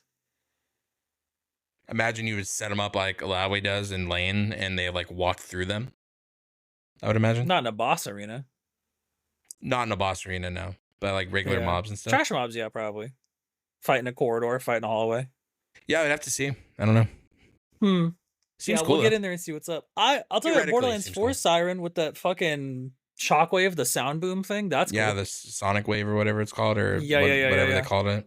Yeah, I'm into I that. think the pet's really cool. I know you're not a pet class guy, but as Not a like pet class guy. as a notorious pet class player in every game I play, Final Fantasy 14 Summoner, WoW Hunter, you know, I You're just in dig there. that tiger. Yeah. Yeah. You're I Mr. like it. Hunter, man. I am Mr. Hunter, man. Yeah. Yeah, it'll be exciting to played see how that Hunter goes. for 20 years. Wow. In WoW. Yeah. That's a very long Maybe time to play one 19 because class. I stopped playing for a year in Shadowlands because it was fucking terrible. But 20 years. We'll round up. You know what I mean? Sure. But that's the only time I didn't play WoW was the first couple months of its existence, and then Shadowlands. Well, I respect sticking with something like that. That's tight. We fuck with that. I mean, you've played Lux for so long. I mean, it's kind of the same thing. Well, you have a main. I have a main, and I just stick with them. You know. I'll tell you what. Played a lot of old Mordekaiser, and then they killed him. Played a lot of old Poppy, and then they killed him. I mean, that's kind of why I like Malzahar so much, because he has the little spider guys. He does Just some like of the a spider guys, cool- little voidlings. Just a really cool idea. Haven't played Nefari, but I've heard she's pretty fun. She has the little Dog jungler. The doggy girly pops or whatever. People were playing her mid whenever she first came out, and so I saw her a lot in mid. Yeah, in jungle. That's who I was when I fought her the other day when we were playing. She was a mid laner. Yeah. Also, gotta say, the next little topic of mine, man. Yeah, before we wrap up anything, definitely want to make sure that this is on the checklist that you hit it, eh? This is like a. This is one of the things, yeah, because like honestly, you know, I played League with a lot of different people. Sure. Toxic, non-toxic, people who don't talk, people who do talk too much, people that's just boring to play with. I mean, you might as well be playing against them because of their demeanor in a group, or like the violent ones, and the aggressive ones. Both, all of them. Yeah, all those guys. Yeah, kind of annoying. And so playing with you guys, you Skate and new homie, I forgot his name. I do apologize. Brian. Yeah, Brian's the newest one to me. The general nuisance. Fun fucking time, dude. Fun time. It's good, right? I'm not even that good of a fucking League player, but if you point me and tell me to do something, I'll do it. You know what I mean? If you say, hey, go here, I'm there. I got enough game sense to follow a direction, you know? Yeah. Having a lot of fun. Honestly, just gaming in general the last couple weeks have been really fun. League has been fucking. I hope this is a mainstay. I hope this like continues indefinitely. In some way. Yeah, in some way. Just like I agree. Not. It doesn't even have to be on.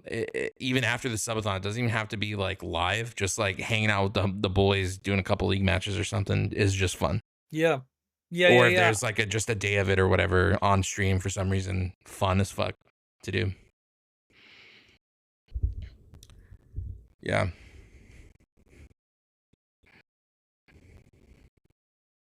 Yeah.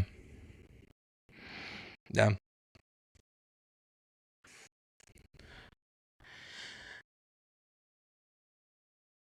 And sometimes it does feel bad not having a fifth, but it kind of feels fun not having a fifth sometimes because you have that like that air of like, oh, are we gonna get a good guy? Are we gonna get someone who might not be that good?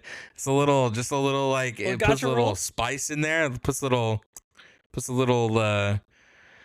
you know, it's gonna be good, gonna be bad. Then in WoW, we're doing really good. We just killed our 5th boss. Woo. One boss. The last 2 weeks we've gotten one boss every week. We started on One Arm Bandit last night. So we killed Styx on Tuesday. We rolled right into One Arm Bandit. 39%. Great job. The first night seeing him, you know what I mean? Down to 39, or you took off 39? Down to 39. Big. Around, it was either like 39 or 40, but sub 50%. Hey, 60, 61%. That's big. Yeah. Great job. So sounds like that one's in the bag, not gonna lie. Yeah, we're locking out, which means we're not gonna do the older bosses we've killed. We're just going straight to him on Tuesday. Hopefully we knock him out, Right. maybe. Keep the practice Little up and all that. little fucking boss a week would be fucking amazing. Because like so a lot of teams went to Styx, which is an easier fight than Sprocketmonger, and these are just names. You don't really know what they do. Just Sure. know the step up from Styx to Sprocket is like running up a flight of 10 stairs. It's hard. Oh, So sure. we decided we're gonna do the hard boss first, and Right. we kill. I think it's like 189 pulls or something crazy like that. Something. 4 weeks of doing that was tough. However, we go into Styx, which is easy boss, fuck his ass up, and Yeah. then Styx to One Arm Bandit is a big jump, but we've already again done the harder boss, which is still Sprocket, I think, in my opinion. So One Arm Bandit doesn't even feel hard, you know? So it just feels and then me and the other hunter in the group were our main mechanic in that fight is One Arm Bandit is a one arm bandit because he's a slot machine and his one arm is the slot machine that goes down. Oh, that's cool. Okay, I like that. And so during the fight, he puts out these pillars that they're basically just ads. He does 3 ads, and you have to kill them in an order to do like the little slot machine thing. Yeah. And we, the hunters, have to be in the back rolling poker chips at the ads to break them. If you don't roll the chip at it in Mythic and break it, then the ads will stay at 30% and you can't kill them. Oh, it's impossible. So we have to do this mechanic correctly, and we have to do this mechanic on Got like a timed, like I have to be on point with this, and I have to be Sure. communicating in group. And so it's such a fun fight, and it's so fun to feel useful in a fight again. Because like I Sure. haven't and there's one fight where it's like kind of feels like Kong and Godzilla, where there's a monkey on one side, T-Rex on the other, and they're fighting, but they're like little toys, I guess. They're like mechanical little, they put out these mechanical little toys on the field. Yeah, cute. And what Sloth is the other hunter, what we had to do was we had to kick the toys into the middle, and then they fight each other and explode. If you don't do that, the whole Oh, raid wipes. So that's crazy. that was like the first big mechanic in the raid we had to do on Mythic, and I remember we both kept fucking up the mechanic where we would overshoot them, or we would shoot too many at one time and it would explode and kill the raid. Anyway, it's just fun feeling useful and doing like mechanics that are gonna help the group again. I'm a DPS in WoW, but I love doing the like one-off mechanics and fights that are like, hey, if you don't do this, like we're gonna wipe. I love doing Sure. those kind of things. Do you feel like there's some element of your involvement in like Mythic rating and like the appeal of rating that stems from like football, like team sports? 100%.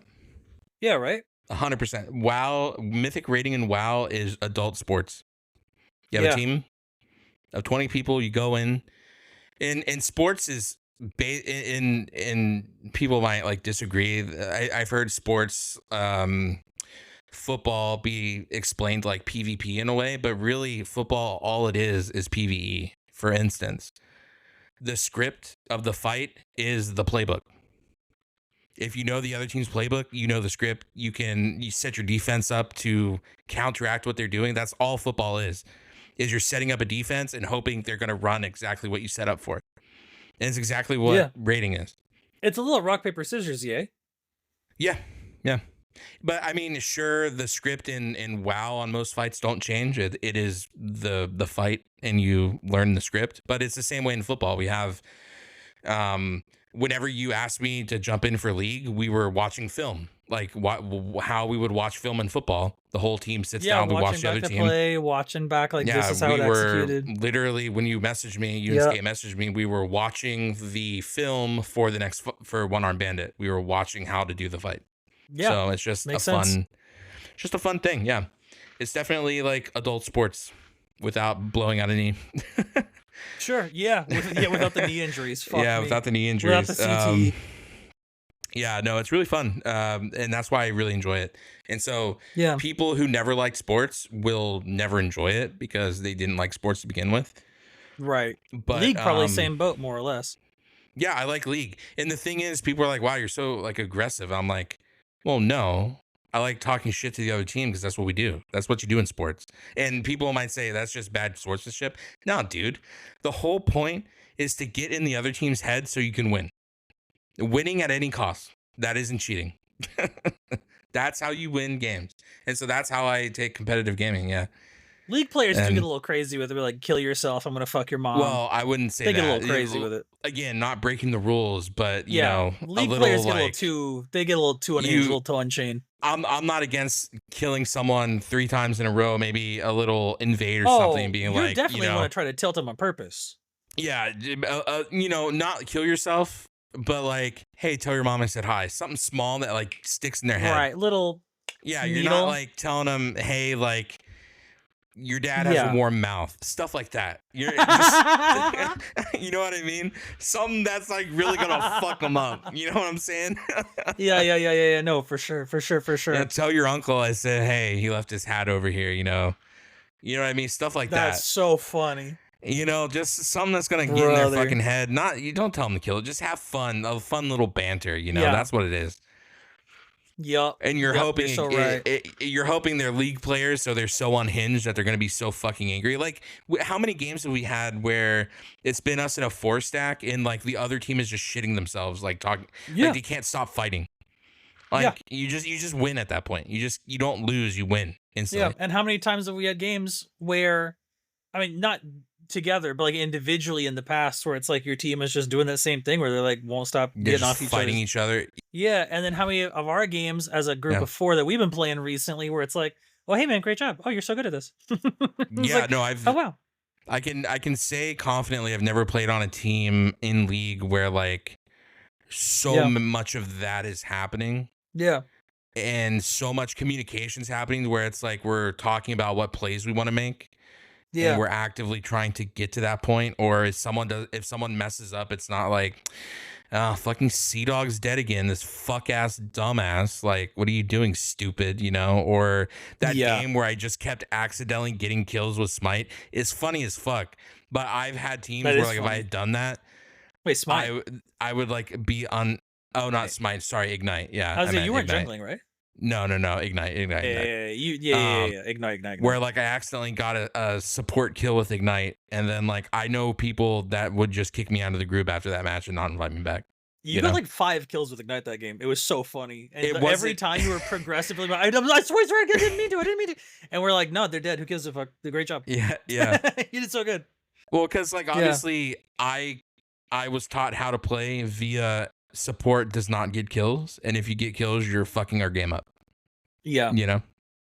Yeah. Especially as a Nautilus, especially as a tank, if you're taking kills, you have doomed us to a early grave, early loss. We're done. Yeah. Might Where's as well the baby forfeit bird days, 15. baby? Yeah. Where's the little baby bird boys, baby? So that's kind of the League I remember playing, you know? Yeah. So, and getting roasted for, like, to no end. Yeah. So, not us, boy. You know, we're hitting you with that. That's damn fun. Dog. Good Ignite. Yeah, it's fun all around. Yeah. Or then, like, you know, when we get a teammate that has no mental and we just fuck with them, it's just fun. Oh my god, the no mental teammates are so tough, man. The no mental other teams is just the funniest shit in the world. Just hitting them. All chat is one of my favorite things in any game. It's just so great. That's so funny. Wow. You're in the all chat, eh? In the all chat always. If they're talking, I'm never gonna start anything, but you damn sure I'm gonna finish something. You're damn sure I'm gonna be like, shit. Your dad's got a warm mouth, motherfucker. Tell him I said what's up. That's a go-to for you, eh? You like that one? Oh yeah, that comes out. That's like the because it's such an instant tilt too. It's such a fucking like, it's either an instant tilt or the what the fuck did I just like read? Message comes up and it just throws them off. You got to keep them on their toes. People handle I'm gonna fuck your dad really poorly. Yeah. Yeah. Or it's even worse. Your dad fucked me. And they get, my dad would never fuck. My dad's an alpha, you know. My dad follows the ancestral tenets, motherfucker. You know, they get so fucking riled up about it. Yeah. Yeah, so funny. It is fun to rile motherfuckers up sometimes. Yeah. And it's a little toxic, but like. cringe bot lanes too, like a Yeah. Zaya Rakan, what we were talking about earlier. Oh my god, it's funny to see the names. Like League has its own Dog, that's me universe. though. I'm the cringe bot lane, and I want Babe to learn so we can have cringe bot lane names. And she's like, no, those are gross. We're not having gross names. I was like, well then, You man. need to have cringe bot lane names, and she has to play Yumi. She has to get on Yeah, the Yumi. right. Yeah, Yeah, I want him to be like vulgar and insane, yeah. There, like the I've seen his some blah and her fucking blah names. yeah, Yeah. I've seen one. I'm trying to remember the name. Oh, it was so crazy. I want them to be like aggressive, aggressively Yeah, silly. aggressive. I Aggressive. mean, it gotta be aggressive. Yeah, you heard that? Aggressive. Yeah. Now you're Hey talking like man, me. listen. I'm EP, all right. It is what it is. Yeah, dude, I have a lot of fun, and I hope that becomes like a mainstay of 2025, maybe even on to the future there. Yeah, That love is just League. a fun time. That is a fun time that isn't very mentally exhausting in the negative way.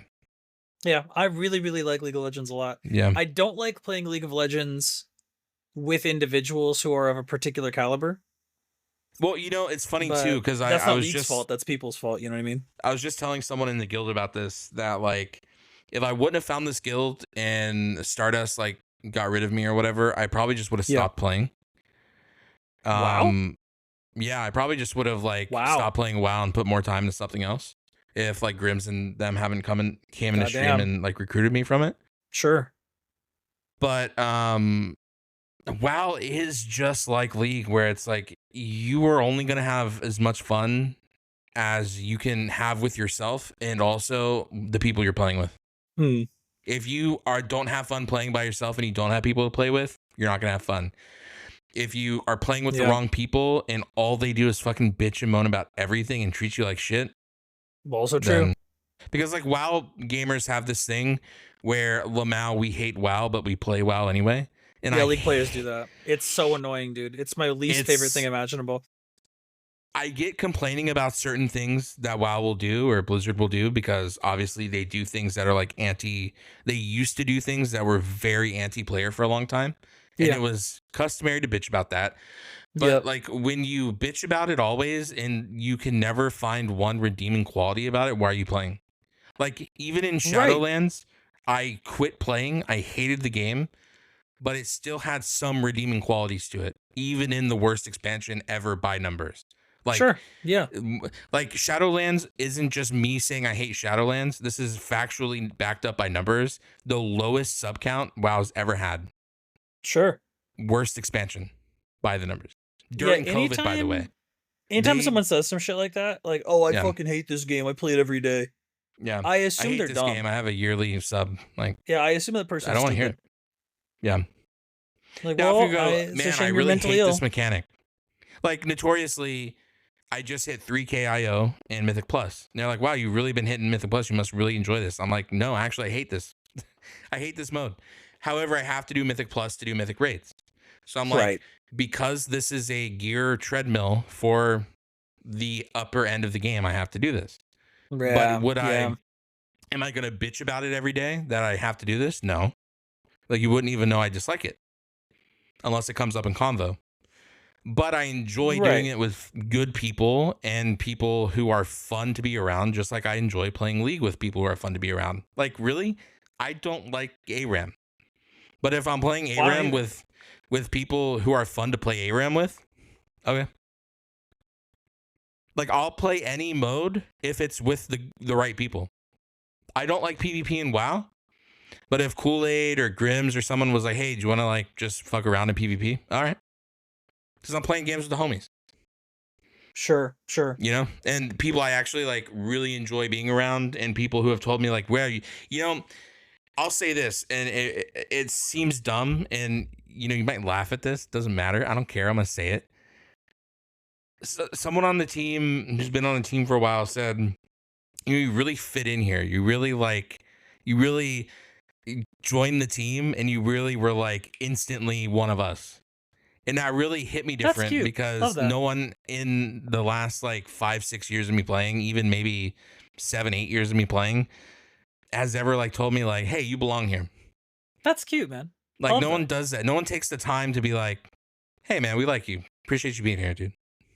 Yeah. Well, you kind of That's had the tight. reaction about League recently too. Yeah, it's just When I was saying that me and people Skate and just Brian don't were do like, that. "Damn, where's our boy Connor? Wish Connor was here." Yeah, like you don't hear that. And then if you don't, if you do hear it, it's usually because you're like being self-deprecating or something. But like when you're not there and the absence is felt, and you're like audibly say like, "Damn, I wish that dude was here." That's tight. That's tight. Oh yeah, true. Like if you said nobody wants me here, and so like, yeah, And we then do. yeah, we Like do or that's whatever. one And thing, that's but dumb. like, Yeah, I was just joking around or whatever. But yeah. like But if somebody straight up just like completely organically, of their own volition says like, "Damn, wish Connor was yeah, here." yeah, it's nice. It feels good. Yeah, man. It feels good to be wanted, and it feels good to be good enough to be wanted. Oh, that's You know what I cute. mean? Yeah, you're doing great. Because I mean, we all slum it up and shit queue for a while. You know, we're all bad at the game at one point. Hey, You know, we've been there, man. yeah. I remember when I first started playing League of Legends. This is true. It was my first computer game. Oh wow. Okay. Like that I tried to like learn it. Like, obviously, the Sure. first computer game was in the shed, but like it was the first game I played on purpose by my own choice for the computer. Carmen, Hey, where are you? Carmen, hello, Carmen. It was the first one I decided to play on my own volition, Okay. and I literally trying to use a mouse and keyboard to play a game. I was dying to easy bots. Like I couldn't. I was bad. It was really, really bad. You know what's crazy? My first game I ever played on PC, like you said, out of my own volition, because like I grew up on like Spy Fox and Putt Putt and all that, those games, those like learning kind of like The leapfrog ass games. Yeah. yeah. So I like grew up on those, but the first game I like was like, Mom, I want to go to the internet cafe and play this because our computer can't play it. Was General's Command and Conquer 0 Hour. Wow. Specifically because so I don't want to overburden the story, but notoriously when I was a baby, my mom paid someone to watch me, and the lady upstairs, her name is Leslie, Sure. she noticed that the person that was supposed to be taking care of me was just letting me roam around and eat stuff off the ground. Like notoriously, I picked up an apple with ants on it, and she was gonna just let me eat it and not do anything about it. Extra protein, baby. And Leslie like freaked out and told my mom about it, and she's like, "Yo, I'll watch him. Don't even worry about it. Don't even worry about it, Queen. I got you." And so that was like a long relationship between her and my mom. Still friends to this day. And I friend, grew up with her 4 sons, and they were like family. And her husband would build them computers. There was a big computer building household back in the day. Very cheap. If anyone does remember, back in like the early 2000s, very cheap to build computers. It was a very build your own computer market. Don't buy a computer, build it because it's cheaper. Yeah. And so they had LAN parties with all of them, all 4 of them, and they would play Command and Conquer as a family. The 4 sons and the dad would play Command and Conquer and stuff. And I saw them play, and I was like, "Oh, it's such a fun game. It's so cool." And then that's what got me into like computer really gaming, cute. Actually. I love this story. That's a good story. But then RTS got me into seeing other games at the internet cafe like Warcraft, Warcraft 2, Warcraft 3, Diablo. I was getting put in the internet cafe and seeing all these other games and trying all these other games, and got started on like loving RTS and really getting into like Warcraft, and then later learning about World of Warcraft later and stuff like that. Very cool. That's actually so cute. I like that story a lot. Yeah. Hell yeah, brother. We've Good both woman. come a long way. Good woman. Yeah, man. And to think like I wouldn't have probably ever started playing RTS games if it wasn't for the old ant apple. One for the old ant apple. That was my shed moment. That was the shed awakening, is just eating dirt and and fire look at us ant now. apples. Look at us now, dude. Podcast. We went from that to having a cute little podcast together. We would podcast some True. boyos. That's pretty good. Great communities, great and boy, just vibes. That's true. Yeah. And boy, oh boy, hasn't it been an episode? Hasn't it been a whole ass episode today? You're telling me, brother. You're telling me. You know what's even crazier? You know what's insane? What's insane, brother? The fact we get on here every week and we figure this shit out every week, just Every live week, off my the man. cuff. Week after week, brother. Yeah, They think it's yeah, scripted? No. Does it sound no. unscripted? I hope. If it Hope doesn't so. sound unscripted, we're doing something right, but also fucking Lamau.